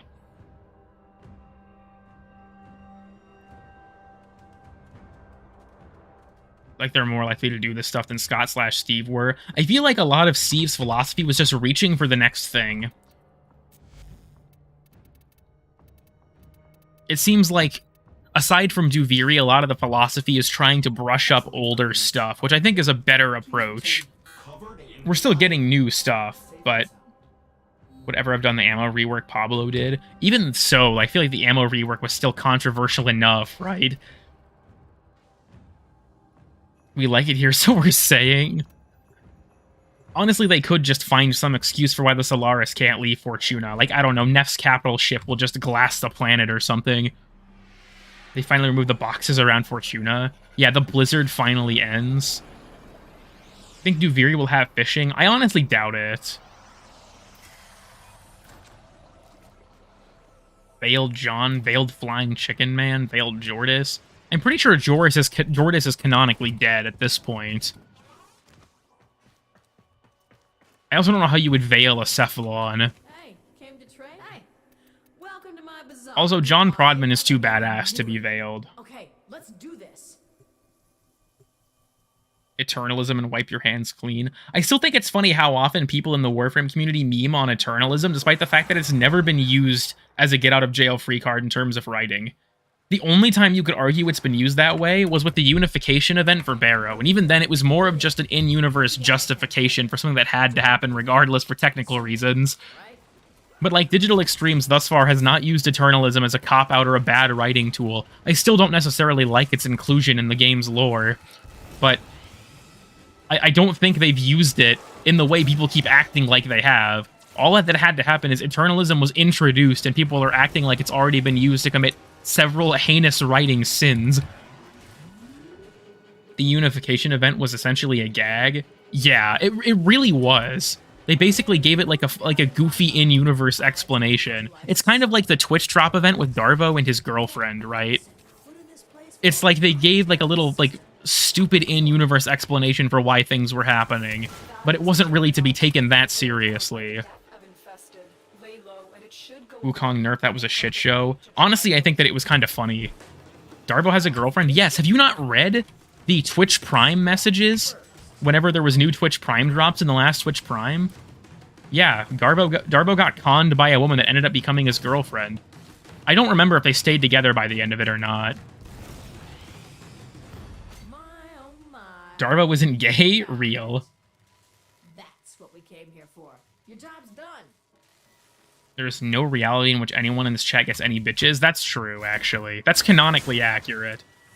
It's funny because there is also the one thing when it comes to Eternalism that, like, I feel like Warframe kind of implies that despite Eternalism, the Drifter and the Operator are the only two, at least in this, like, section of the multiverse, the only two versions of your character that survived the Zeramin. Because of the whole cutscene with, like, them shaking hands and all the other operators dying. But that's simply my interpretation. I imagine if that's ever actually a thing, it will be elaborated on in the future. Then again, there are things that the Warframe lore has gotten so close to explicitly stating without straight up saying, and I've had to argue with my chat regardless about it. There was that one time I had to argue with my chat that Stalker is a Tenno, which is basically said in the second dream. I also, Kazette and I were the only people in my Discord that we had to explain to everyone else that the sentients can't enter the void. That doesn't make any sense, though. Stalker is a Tenno. Do people not remember in the second dream when you're picked up by your Warframe and the Stalker looks at himself and Hunhao gives it like a waxing monologue about how Stalker is mortified that he's one of you? The Stalker is a Tenno.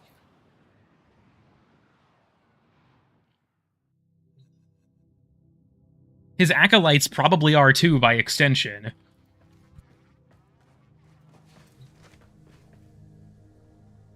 Wasn't he a Dax? I don't think so. If he was a Dax, he might have been turned into a Warframe or something, but the other Tenno died on the Zeramin. I'm referring to, like, with Eternalism, that it's, like, the vast majority of your characters died throughout the multiverse in that moment. No, I am not equipped to feel envy.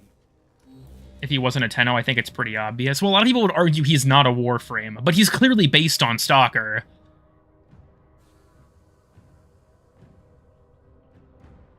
Not the kids on the ship. Yeah, I'm more referring to the versions of your operator throughout Eternalism. To me, the cutscene implied that you and the Drifter were the only ones throughout all of the multiverse that survived because of the pact that you made with the Man in the Wall. But At the same time, that's just my interpretation. I think it was relatively abstract. Was a low guard based on his codex entry. His codex entry, I feel like, is a little bit weird. Let me find it. Because I know that he witnessed it, but he didn't agree with it. Where? I think it's under factions. Stalker. Yeah, his codex lore blurb here. I'm just catching up on this real quick.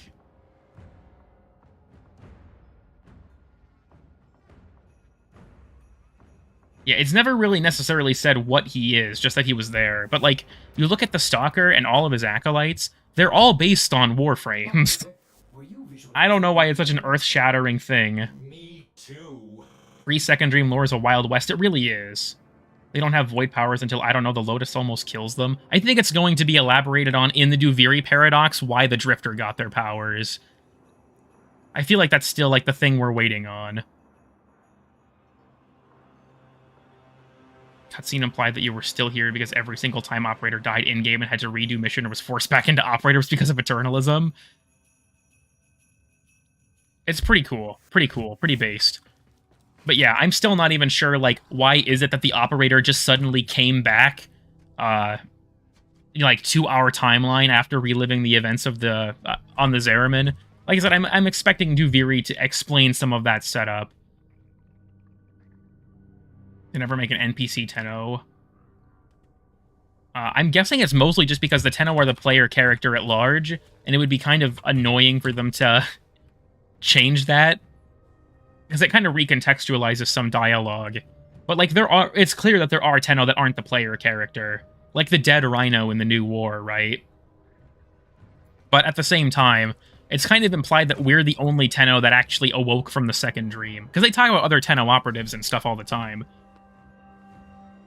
Makes them lose their ability to reproduce, even enters the void in the form of war. I mean, yeah, but he doesn't enter the void, does he? Or, well, he's becomes war because he needs Stalker to take him into the void.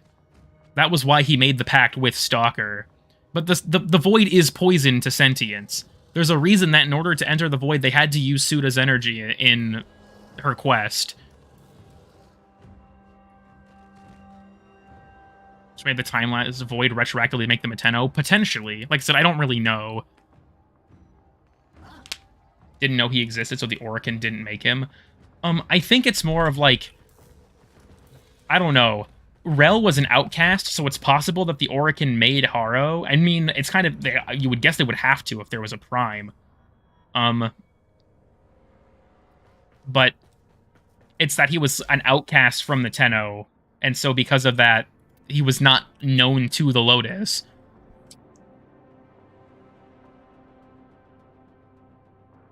For him to communicate because his body is still in Uranus. I mean, I guess there's that too. Just avoid retconning your death.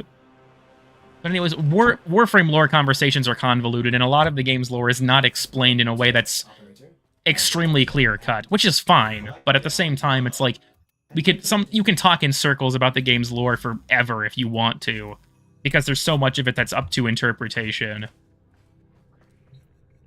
Still annoyed about the whole, me having to argue with my chat that Stalker was a Tenno, because I feel like it's pretty obviously explained that he is.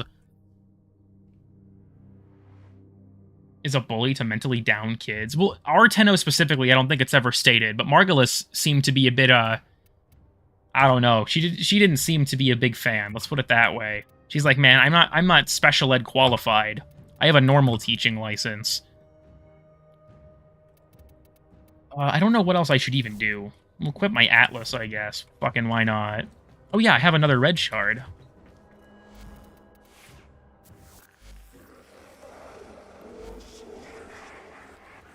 Was a Dax like Umbra, because why would a Tenno want to avenge the Orokin Empire? I mean, it's certainly possible there was a Tenno, or some Tenno, that disagreed with the downfall of the Empire. Cool. Next week, I'll have my Atlas sharded out, and I can move on to, Mesa. Is hands down the most powerful? Yeah, pretty much. Rel is probably the most powerful Tenno aside from the player character.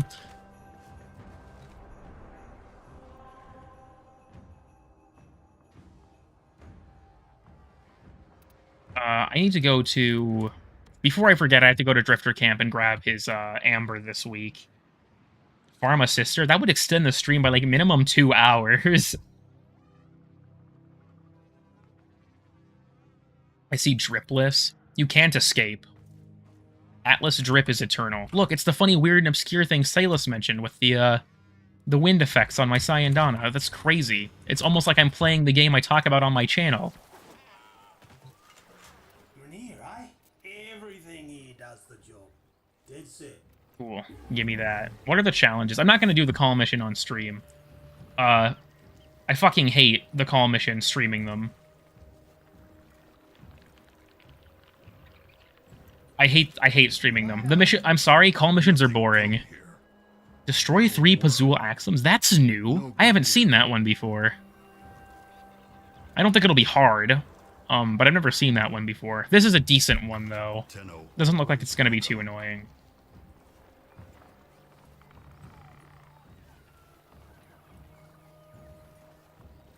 Invade stream chat, we're all going to die. Fear. You ever wonder if this guy will ever finish his... Okay. Besides the point. Does anyone else think it's extremely funny? They just used the water shader for this. Look at it. Do you guys notice his soup is moving as if there's like a current? Does this bother anyone else? It's moving like there's a current. Do you think his soup spills over the pot at times of high tide? Shooters, instruments of extreme violence, I don't do those things no more. Promise me, dear man, I was done with all that. Facilitating, on the other hand. But dude's literally making water soup. And it moves like there's a current. He has like a stir rod in the bottom or something, or like a stirring magnet. Like it's like a Nile Red video. I want to point this out as well. Let's take a quick field trip to Cetus. Actually, I should do this in Captura, but I'm gonna go to my orbiter first. It's boiling. I don't think that's how it looks when it's boiling, though.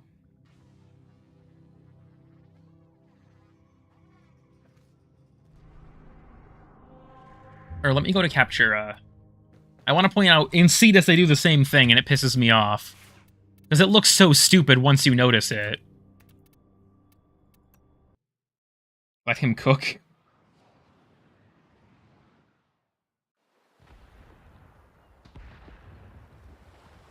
Why is Cetus so primitive looking? I think that's kind of the point, is like after the like destruction of the Orican Empire, a lot of what was left of humanity kind of got regressed like back to the fucking Dark Ages. If you weren't part of like the Corpus or something already. So, I think this person's bowl does it too. Yeah, look at this shit. You can't even argue this one's boiling.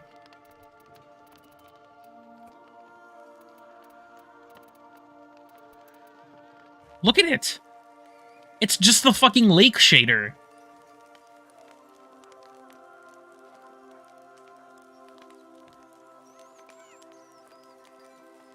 There are Ostrons on other planets.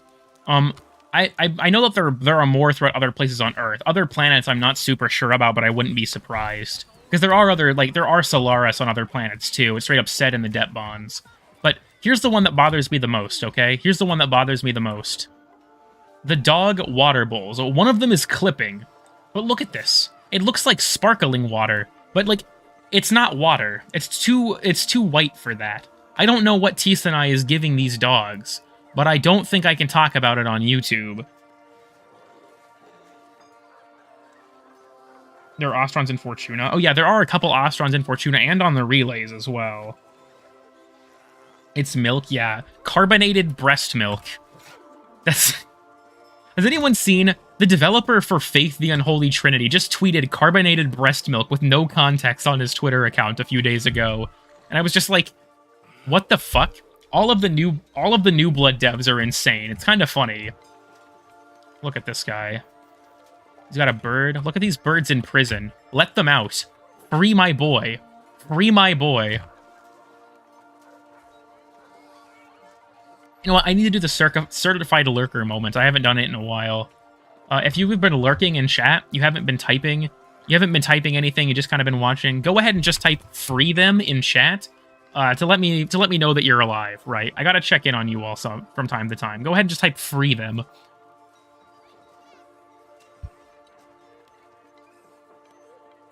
Have you ever thought about carbonating the blood of Christ? Wine? Enslave them? We need to free them. I do like how their beaks just clip right through. Wait, their animations are also, like, slightly out of sync. One of them is a little bit faster than the other. That's weird. Thank you for all the free thems. I'm glad to see that you all are okay. Free the carbonated breast milk. We also have the rodents. He's just chilling. Fucking freak. Oh wait, they have their spinal claws removed. I didn't even notice. He ain't done nothing wrong. His boy's on SP Survival Hour 23, killing 200 people per second. Let him go? Yeah. Let my people go. Master Tease and I. Let my people go. Hold on. For thematic relevance, right? Or to make this make more sense.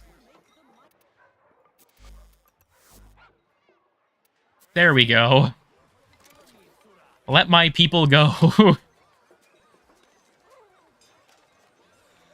Why would all birds move at the same speed? Well, they're doing the exact same animation. That's why it's jarring. Let my people go.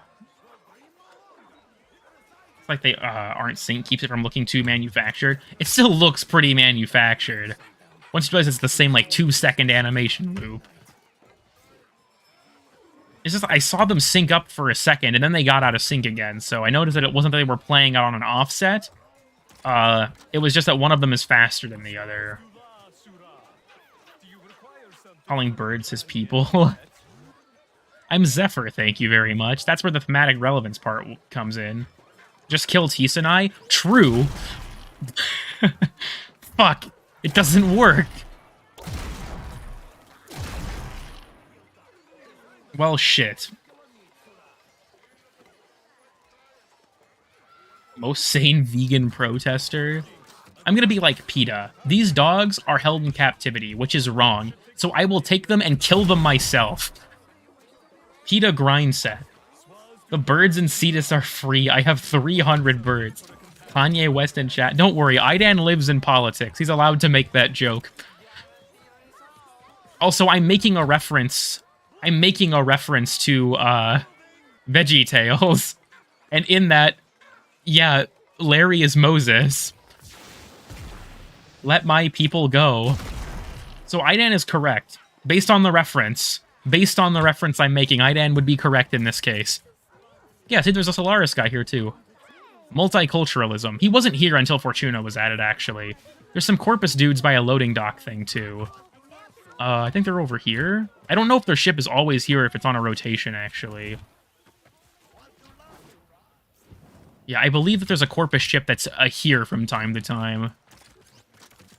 Yeah, there's some Solaris dudes here, too. I'm being delayed? Rip. They're by the Zawman. Head over to Hawk. Yeah, these guys. They're purchasing things. I don't know. I'm guessing this dude is like a bodyguard for this dude. Tough shit. Are we anti-Semitic now? No. No. More news at 11? Yeah. That's just average Warframe day. Even if the ship isn't weird and obscure. I just, like...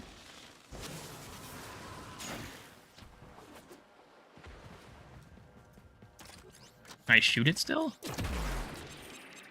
Maybe it's not in the Captura scene. Looks like he is selling the sticks. It seems to me like they're purchasing from an Ostron shop. That would be my guess. I thought the Corpus are here to purchase things.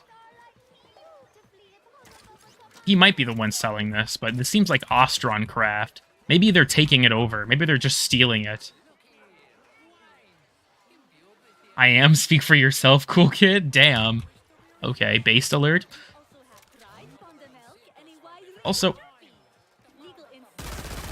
Sorry, intrusive thoughts went out for a second there. Does it bother anyone else that the powders and dyes guy still doesn't sell a color palette?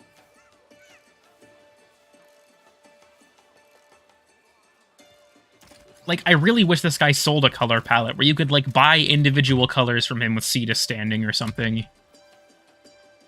It bothers me so much that this motherfucker has been sitting here for, what, 5 years, 6 years?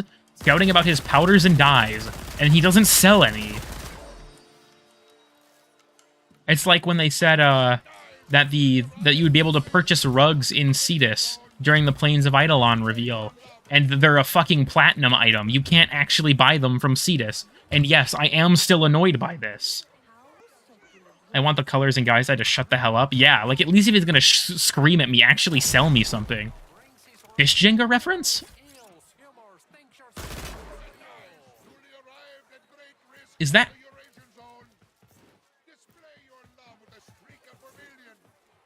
This guy really looks like an older version of Hawk in blackface. Then again, pretty much all of the Ostrons look the same. Like, they just use, like, modular body parts. What dropped it from heart attack at age 30? Yeah, a lot of them look pretty much the same. Is that...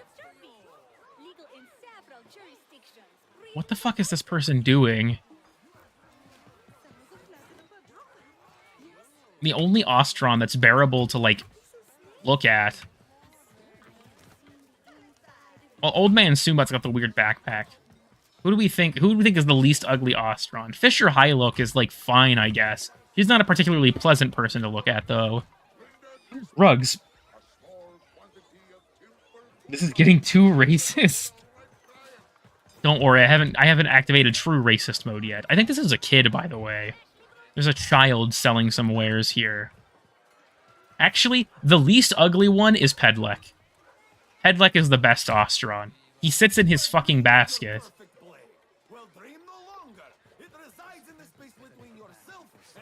Look at this. The Corpus can buy the rugs, but I can't.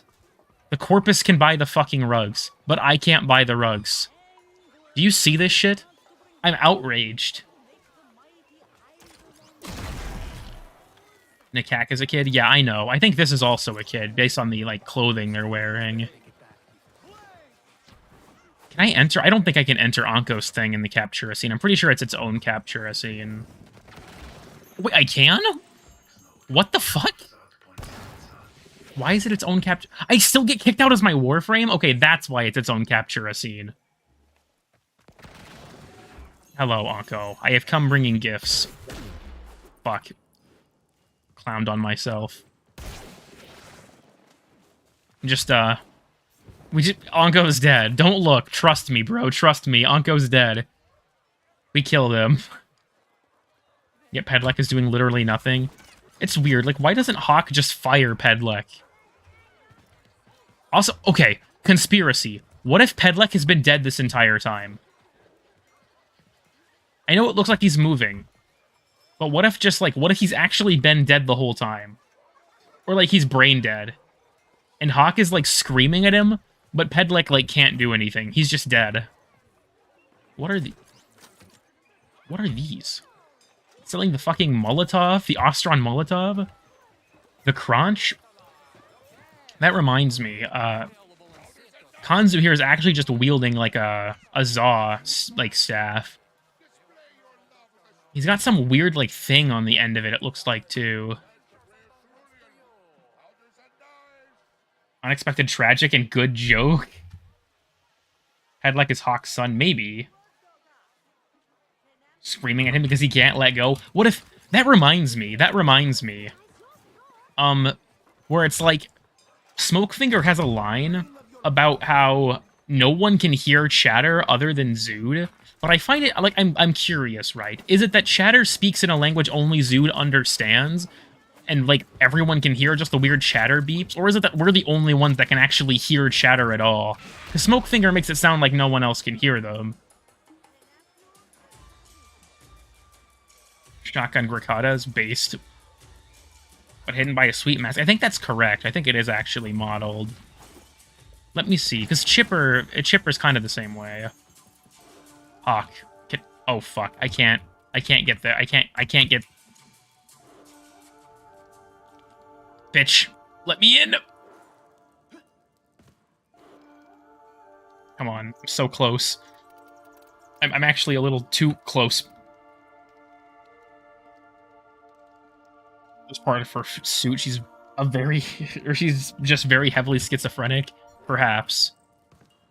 Why is it that I can specifically access Anko from, like, the side? That side only. What the fuck? What? Come on, come on. Just a little bit closer. I have to see. I have to see it.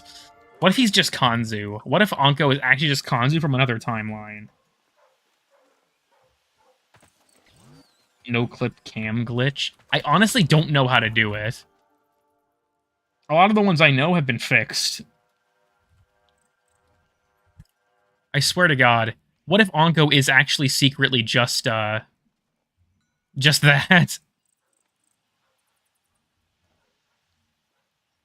Anko's just been fucking Kanzu the whole time. And have to wait for 2 days. That's true. Sometimes you just accidentally hit Anko and you're just trapped forever. You get teleported back, your camera loses collision. Oh, from like... if I have it active and then get teleported back... oh, so like if I detach my camera, I assume?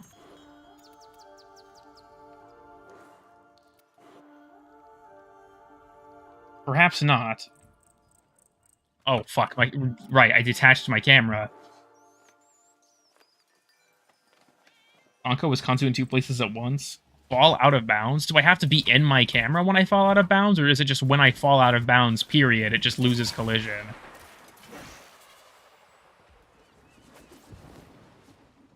Or do I have to, like, have my camera go out of bounds? I have to swim. I'm swimming. Come on, chat.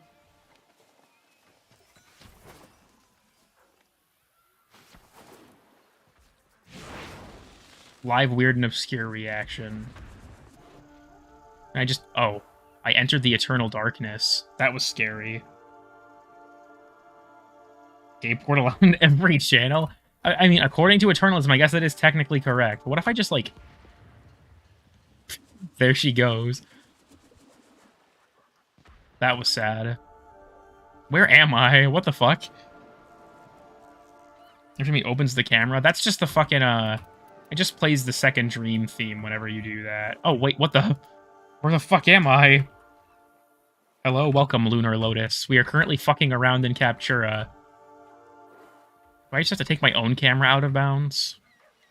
Is that it? This bridge has no collision, by the way. It's kind of disappointing. This one does, that part doesn't. If you get out of bounds, you can find out there's no collision. Let's just... we'll go swimming. What are you doing? I'm trying to see Anko's face. Come on. We're swimming, we're swimming. I guess the camera doesn't get teleported with out of bounds. Fall under the map is what I meant. As in, I have to have my frame fall under the map, or my camera has to get under the map? Can you get to the top of the tower? You can get up there, but there's nothing up there. All of that stuff is not... oh, this is kind of creepy. Deep Sea Expedition Iron Lung reference. Why is all of this... why does this all still have collision? Frame? I want to see... come on, I know parts of this didn't have collision a long time ago. Okay, whatever. I have to find a way out of the map. I'm pretty sure on Cetus it's not that hard. But I haven't done it in such a long time. Oh, wait, can I just literally... okay. Well, would you look at that, chat? I guess I was right. Bye.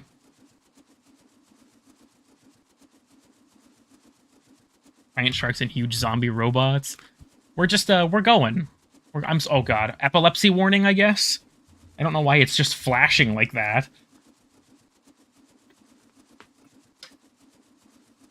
I'll get teleported back eventually.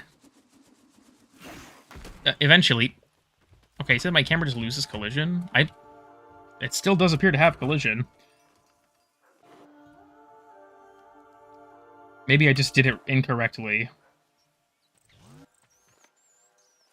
Tragedy. You can actually die in Captura with transference static. That would be funny. What if I just did that? Maybe that works.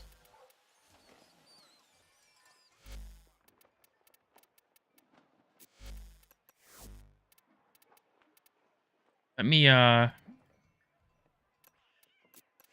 think I have an unused spot on my Varuna. I don't. Well, fuck it. We'll just buy a new one.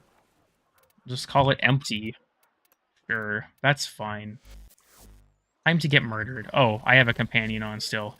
Remember to peep the merch, by the way, chat.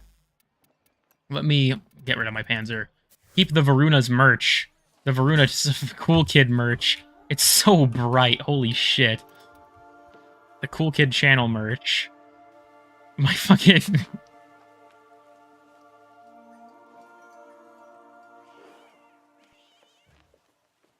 Won't be empty for long. Banned. Okay.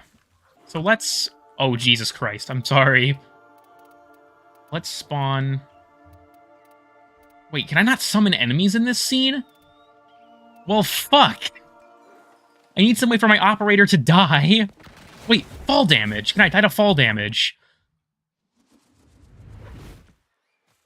I don't know if I actually took damage from that or not.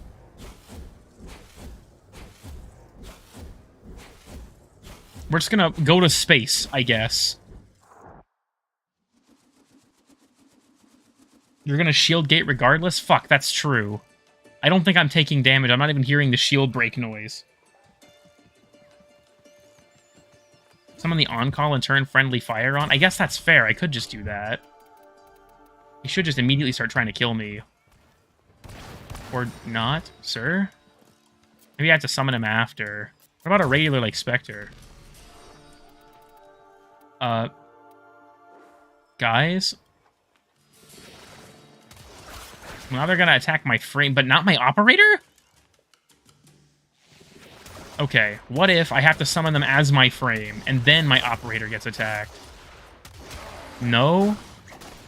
Or wait, yes, okay, I think that's correct. Come on, buddy. Kill my ass. Beat up children. Cool Kid approved.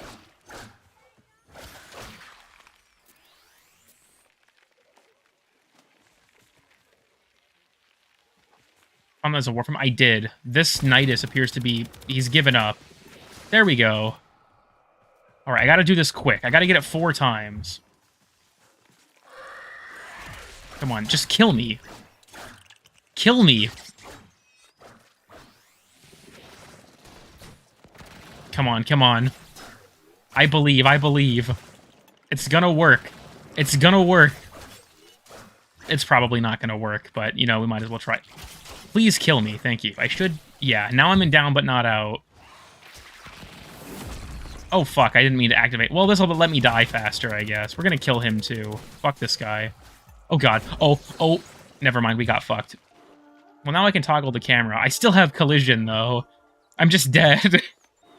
This is so sad. Where were you when Sparkle Dog was kill?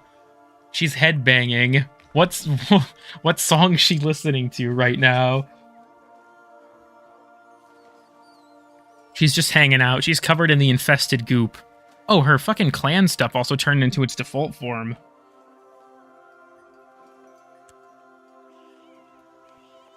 I'm a creep. I'm a weirdo. God damn it. No, I've already explained my relationship with Creep by Radiohead on stream. That song fucking haunts me.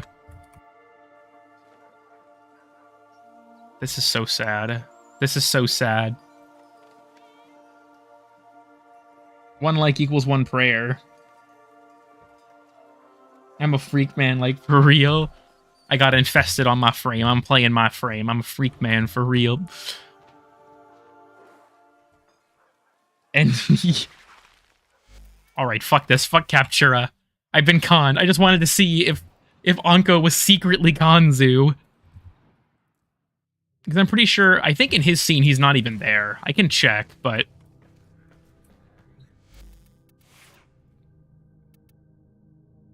Anko's outpost, command post scene. I don't think he's here in this scene.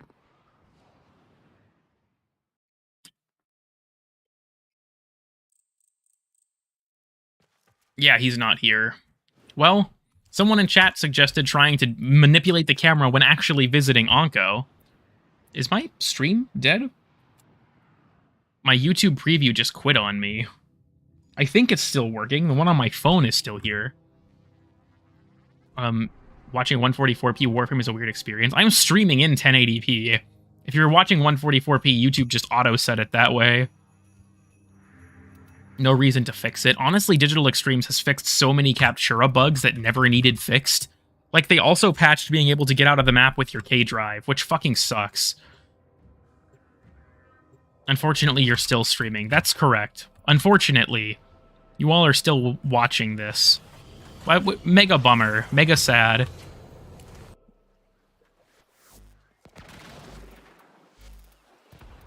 Quill Onko.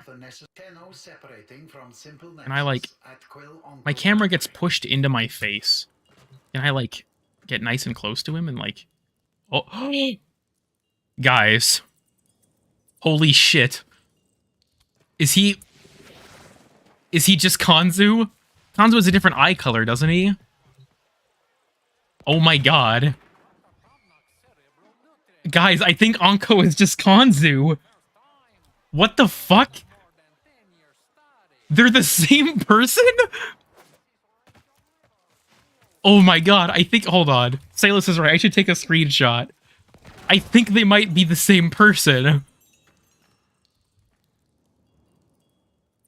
This is kind of difficult to get a good view of. Fuck. Because he's, like, wobbling back and forth. He's also got, like, a mole above his lip. Does Kanzu have that?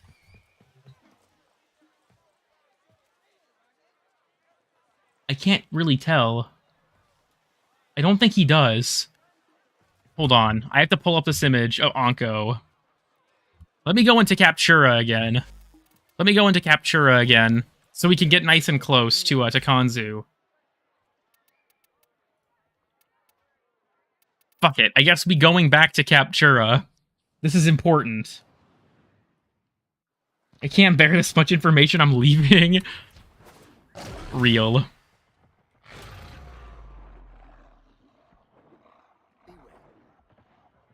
I love the fucking snarling ASMR whenever Shroud of Dynar is active. Okay, let's look, chat. Let's look. This is important. This is very important Warframe research we're currently doing. We have Kanzu here. And then let me grab the screenshot. Let me grab the screenshot. This is going to fill the screen for a second. We have Onko. Let me crop this down. Why are his eyelashes so fucking big? Or it's dark, I guess. I guess Onko's wearing mascara. Let me, like, isolate this a bit, okay? We'll set him to the side. Maybe we have to make this a bit smaller. We have to compare the features. We have to compare features. Let me move Kanzu so we can see better.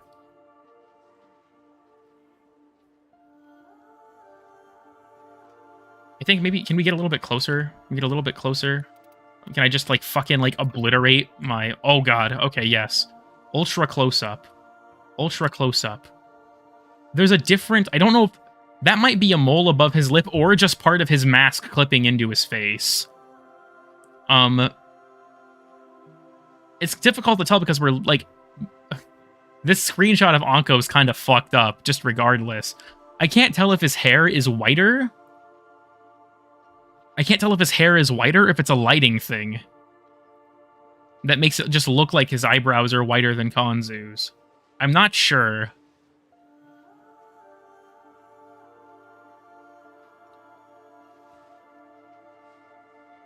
Nose is different, I think. It does look like his nose might be different. It seems like his face is based... Like, I think it was based on Kanzu's at the very least. Compare with other Ostronsing, we have to find Onko's doppelganger. We'll leave the image on screen for a second. I don't think Onko is going to have, like, an obvious one, though. Can I actually, like... Can I do the same thing we did? I'm not sure if it'll work, because the camera's not as zoomed in. Oh? Yeah, there is, like, a mole on his lip. He's speaking. His mouth even moves when he talks. What the fuck? Get this off the screen. What the hell? I think we can say Anko is not just Kanzu, but they look quite similar. Looks like it could be his dad. Yeah, I don't think that's part of his mask clipping for, like, the mole above his lip. Oh, God. Look at it. His tongue. His fully modeled tongue in his mouth. This is horrifying. This is horrifying. What am I looking at? Anko. Anko's true form. This is horrifying. This is like the end of a Mortal Kombat fatality. Or scars on Anko's face. I don't know if they're supposed to be scars or just wrinkles. These are probably scars, I guess, on the left or on, like, the right side. Yeah, his hair is definitely whiter. Isn't he from furniture or something? What? See if his 3D face matches with the drawing. I guess that's fair.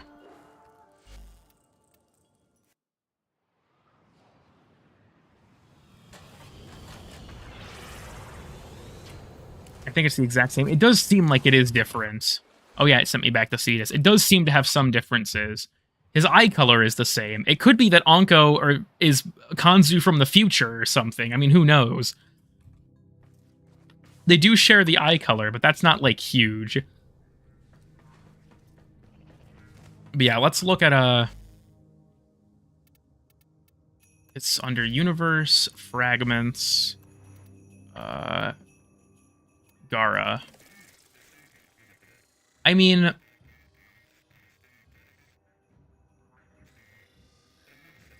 well, the first question is who's supposed to be who?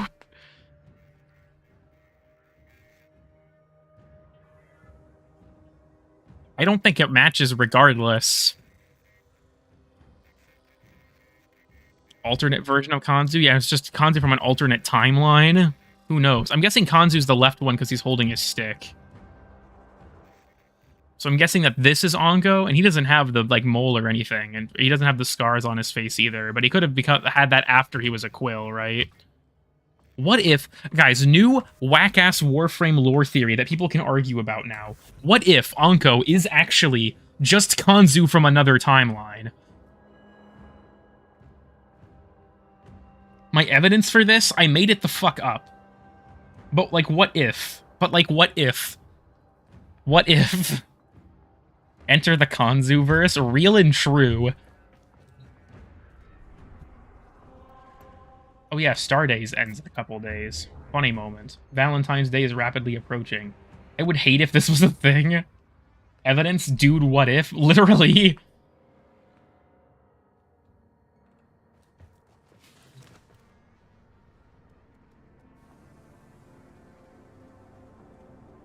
They've cracked it. It all makes sense now. It all makes sense now.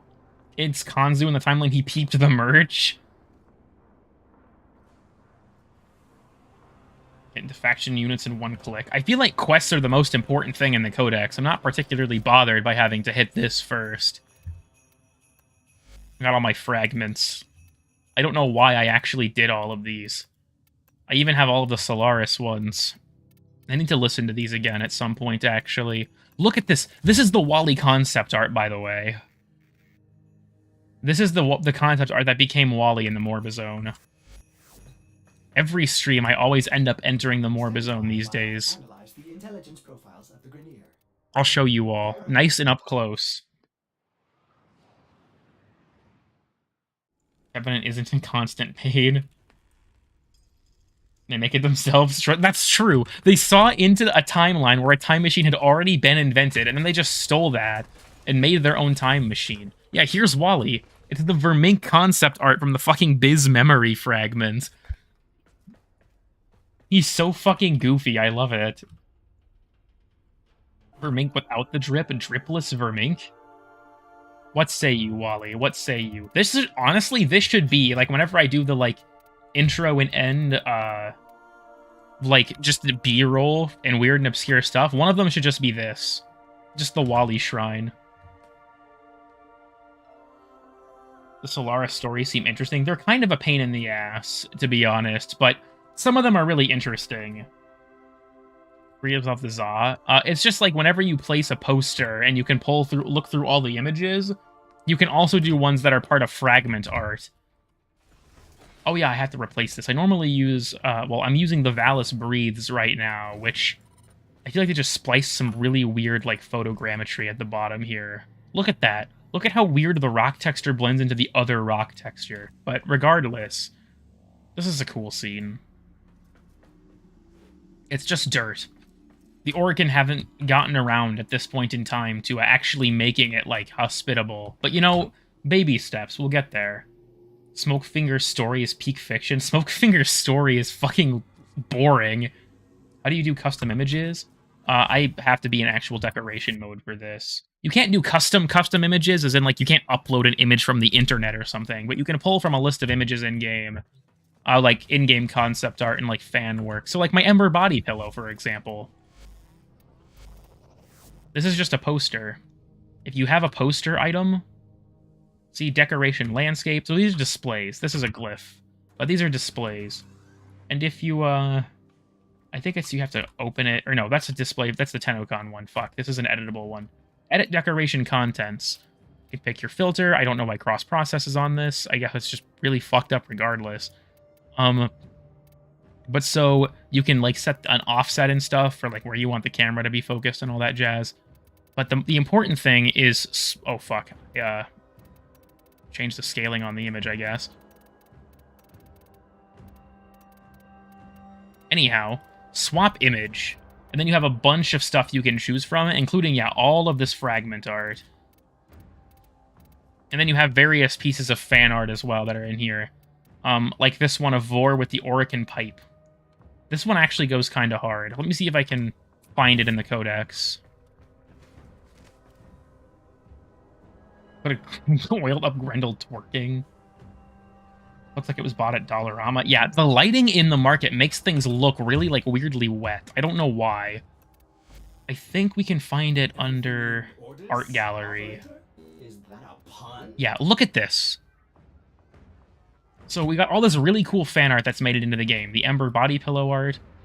Let me see if I can find the one of Captain Vor with the boof. This is all cool, though. I like that this is in the game. This one's kind of low resolution, but got all this cool shit in the game. Some of it is honestly weirdly sexual. I'm not gonna lie to you all. Yeah, where's the... No, I thought he was holding an Orican pipe in this image. Did they change it?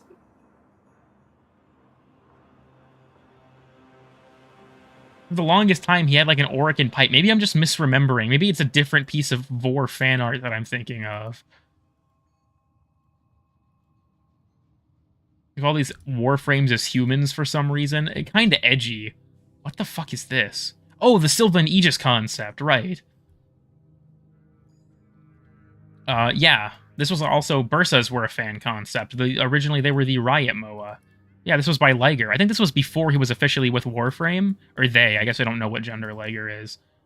The Oberon art we were looking at earlier. This is cool, I guess. Praise the Sun.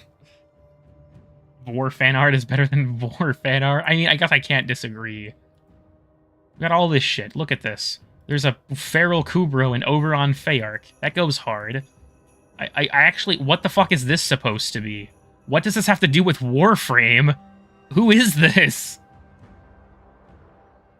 We're just gonna move on from that. There's a bunch of weird shit in here. This is a nice piece of fan art. I think this also might have gotten its own display at some point. Look at this. This is even old Transference. This is art of pre-War Within Transference. Rhino Palatine was the person. Warframe with their helmets off. I mean, I guess you could say that. Ninehopper? Oh, yeah. This was the guy who... There was a contest for, like... user-submitted scenes, and these were the winners. Me chilling in the cryopod before they changed Warframe's opening. Companions. Yeah, we've got all this concept art for various companions and stuff, too. This is a really fun section of the Codex. We have a bunch of different concepts for, I think it's the EOS set. There's a bunch of... I honestly want them to update this with a bunch of the concept art they've made sense. Weaponry. Look at this. This is so crazy to me. Leto Prime. That's Leto Prime in the top right. Just not as a prime weapon. And then we've got this weird Gimped Furus or like Gimped Sicarus. I don't know what the one in the top left was ever supposed to be. Tenno Glaive. This, I guess, never made it in. Well, Kestrel did. Concepts for a Shuriken. Corpus Mini Blaster. Corpus Sword. Various Grenadier Guns. These look almost AI generated, some of them. Jesus Christ. There's old Ogress. Or old Tonkor, I think it is technically based on the coloration. That Grakata looks really fucked up. This looks like someone jokingly put a tank on the end of a fucking gun. Am I the only one seeing this? Oh god, can I drag it back? Thank you. This sniper rifle also looks really fucking cool. What else do we have in here? Various designs for the Ox Stiletto, the Angstrom, a bunch of other like details about the actual inner workings of the Angstrom, Attica, more of the armor set stuff. Oh, is this just all... This is under weapons, isn't it?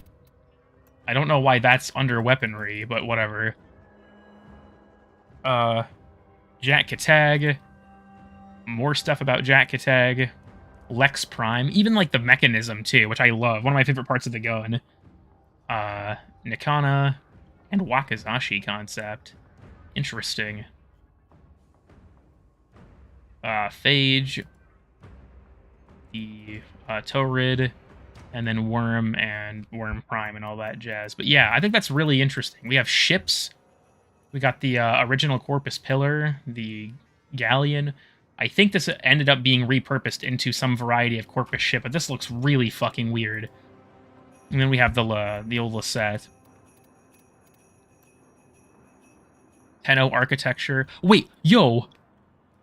Where is this? Where is my ceiling aquarium in my dojo? Where is this? Where is this dojo room, DE? Where is this dojo room? Where is the Tenno aquarium room? It's right there at the bottom. Where is it? Oh god, I fucked it up. Hold on, I have to re-enter. Where is this room? This looks awesome. I'm guessing this got repurposed into the quarters, but what the fuck? Tenno Garden? This is awesome. And then Tenno Garden sample. This is closer to what we actually got in the game.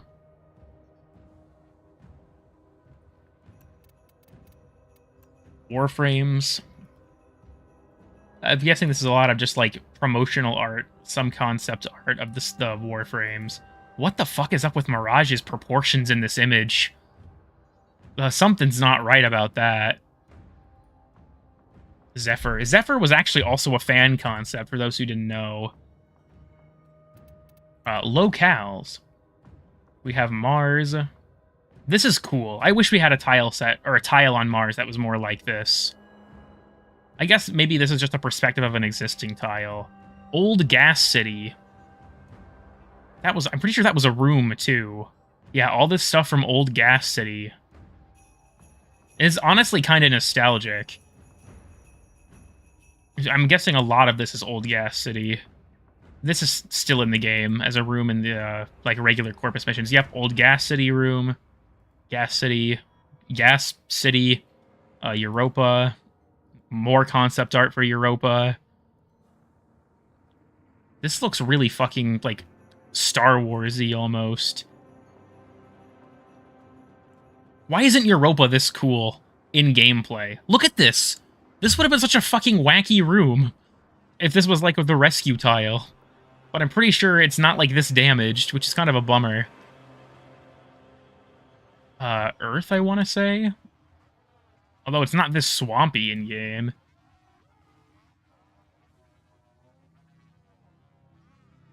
Man, that's kind of nostalgic. Old Gas City. I still love the new Gas City. Like, I think it's the best tile set in the game. But, I'm not going to deny I kind of miss the old one just for nostalgia. Is this Tenno supposed to be for scale? Because Lephantis is way bigger than that in the actual game. Oiler. What the fuck is this? What the? Infested Nutsack? Oh, Infested Nanocell. Okay, I like my version better. Corpus. Old Corpus ship tile. Look. The old shatterable glass? Is that what I think it is? Never forget. Never forget, chat. Shatterable glass. One-handed interface, two-handed interface. And the heat towers on Europa. Rainier. This, I'm actually pretty sure, was something in like the original Dark Sector pitch. I think this was actually part of the original Dark Sector pitch. Weird ballista art. That's an interesting pose. This room, I think, kind of exists on the Ceres tile, actually, with sort of like the curved design. Yes! Yes! Vor smoking the booth! I found it! I found it! Oh my god, finally. This pick goes so hard, feel free to screenshot. Fucking yes! I finally found Vor hitting the fucking Orican booth. Let's go! Oh my god. I thought for a second I just imagined it. Oh my god, this goes so hard. Let Krill. I think that's a guardsman slash prosecutor? That's not quite right, no. What is this thing? It looks like a prosecutor, but like different. We need a sticker in the server? Maybe we do. Or yeah, these are the Ceres workers. Duh. These are the guys that work on stuff on Ceres. Prostituter? Oh, fuck. Grenier laborer work in progress. Oh, there's the... I guess that's probably where the bailiff design came from. And Doc Thul. And isn't that a Lich helmet? A bunch of stuff is in here that ended up in the game later. That's weird.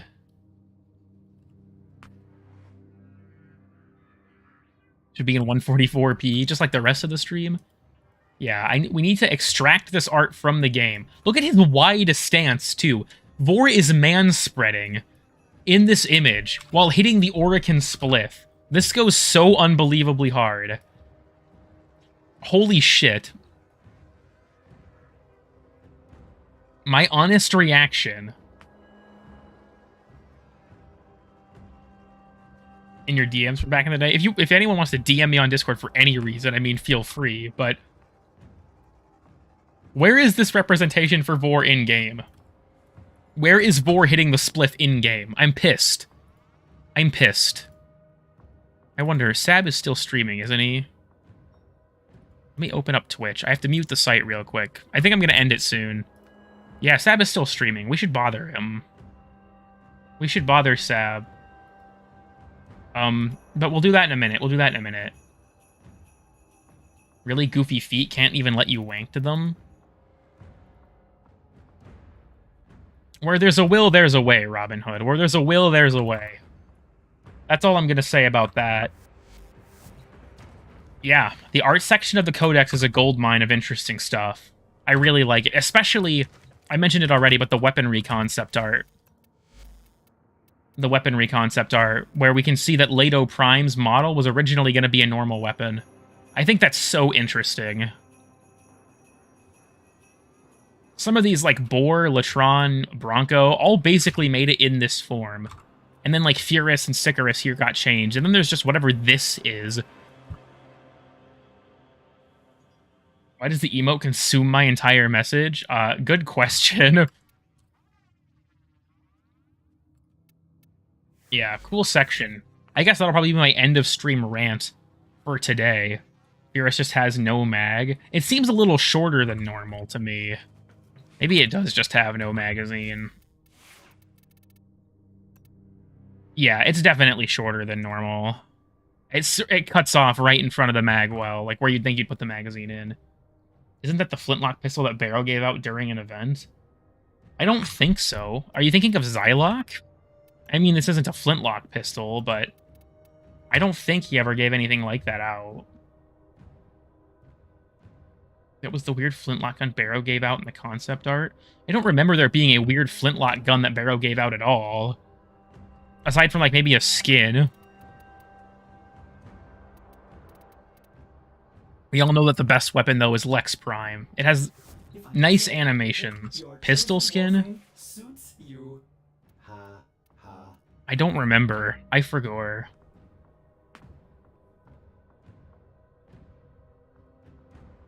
Oh my god, Chris sent me a cut-out version of Captain Vor.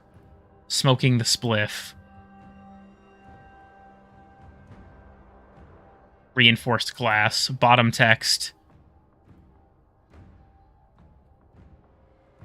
Thank you for this, Chris. I think it will be very helpful. I do want to just do a run. Maybe I should do that as my next stream, where I play as Hayden Tenno, and I'm only allowed to use, like, fucking the Lex Prime with this skin in the glaive. Yeah, I like Lex Prime a lot just because of the animations, but we're gonna... Let me see here. Oh, for fuck's sake. Is Sab trolling me? He just ended his stream. Are you... Fuck. Oh, hold on. You guys might hear my voice duplicate for a second. I have an old stream open for a video. Sabuchi, you fucking bastard. He ended his stream right as I was going to send people to bother him. This was planned, wasn't it?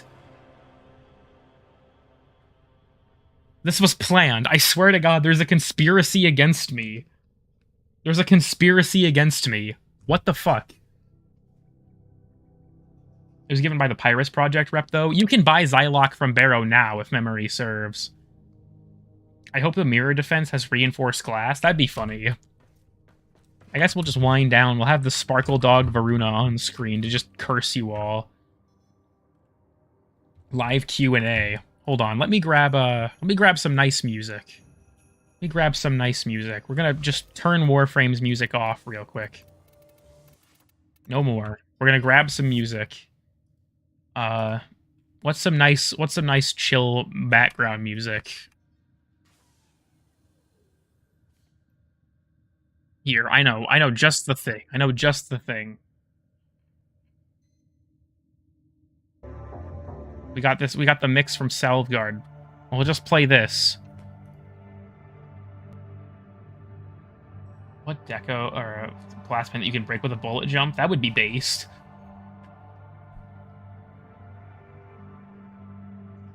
Imagine the sparkle slime balloons from Terraria.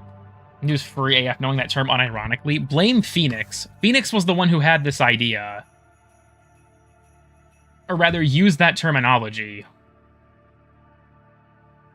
Are you playing your Warframe Iceberg OST? No, I don't remember what music I used in a lot of that video, to be honest. Let's turn this up a little bit. I forget that it's quieter for you guys than it is for me. 70% of the questions are you a furry? No, that will be the #1 question. Don't worry, I guarantee it. It's a good idea, fight me. I mean, I won't deny that. People are levying the furry allegations over the term Sparkle Dog being used. Which, you know, is just how it is sometimes, right? I hate to say it.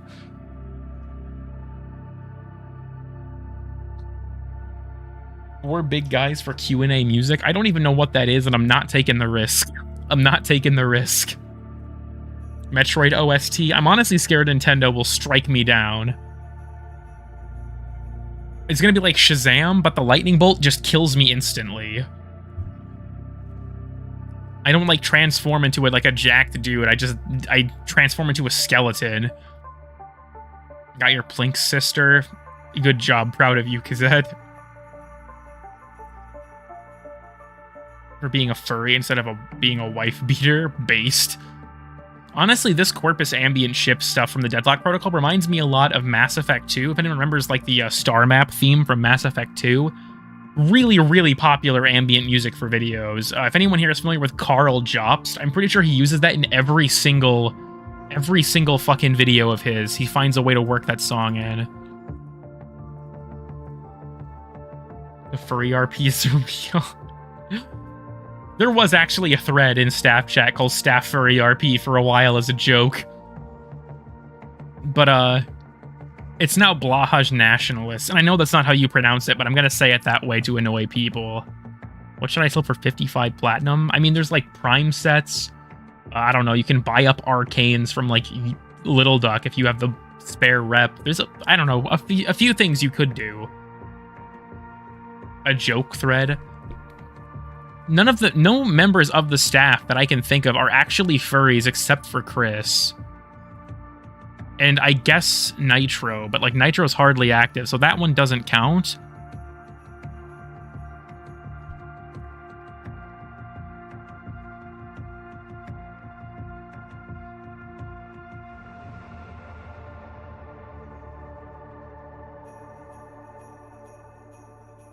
Compared to the other names that, yeah, it's been Blahaj nationalists for way longer. Idan's a furry. We don't, that one's, the jury's still out on that one, I think. Idan did do some questionable things. You know, I'm not gonna deny that, but Beach 2 and 4, her swap, that song is actually really fucking funny. I don't know how chill that would be for the purposes of this end segment here, but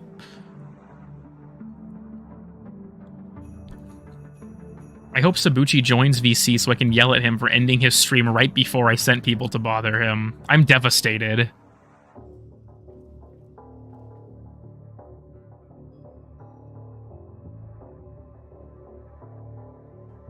For fuck's sake, Pet Russian. And now I'm glad I didn't play it. He's in VC. I'm gonna have to bother him after I'm done with this. End the stream so I can go get food already? Aren't you literally a McDonald's Sprite? We'll go for, well, we have to hit that nice 2.5 hour mark. It's a nice number. Nice multiple of 15.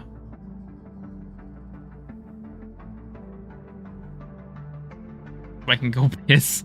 There's gonna be like another minute. We're just hanging out until we hit that nice number. And then I'll just explode.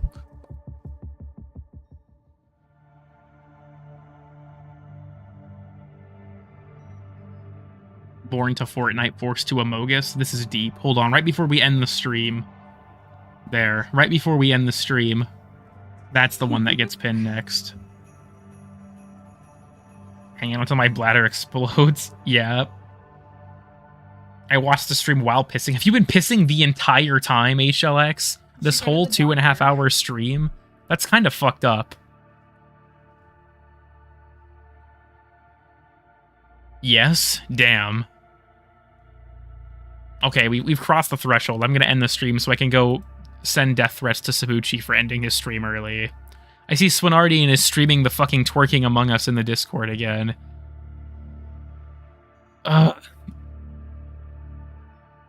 Personally, instead of sicking your chat on him. That's true. I could just do that. Here, I have to do some things before I join the VC. Phoenix, make sure to tell Sab for me that I was going to send people to his stream and he ended it right when I was going to do it. And I'm devastated. He hurt my feelings very much. And I am going to end the stream and cry and piss my pants. But typical shilling. You can join the Discord in the link in the description. You can watch previous VODs in the VOD playlist with the link in the description. That's kind of it. I don't care about the Ko-Fi link anymore. People, like, no one cares, so I don't care anymore either. But thank you all for watching. Tune in next week when I do a line of cocaine as a parody. Yeah.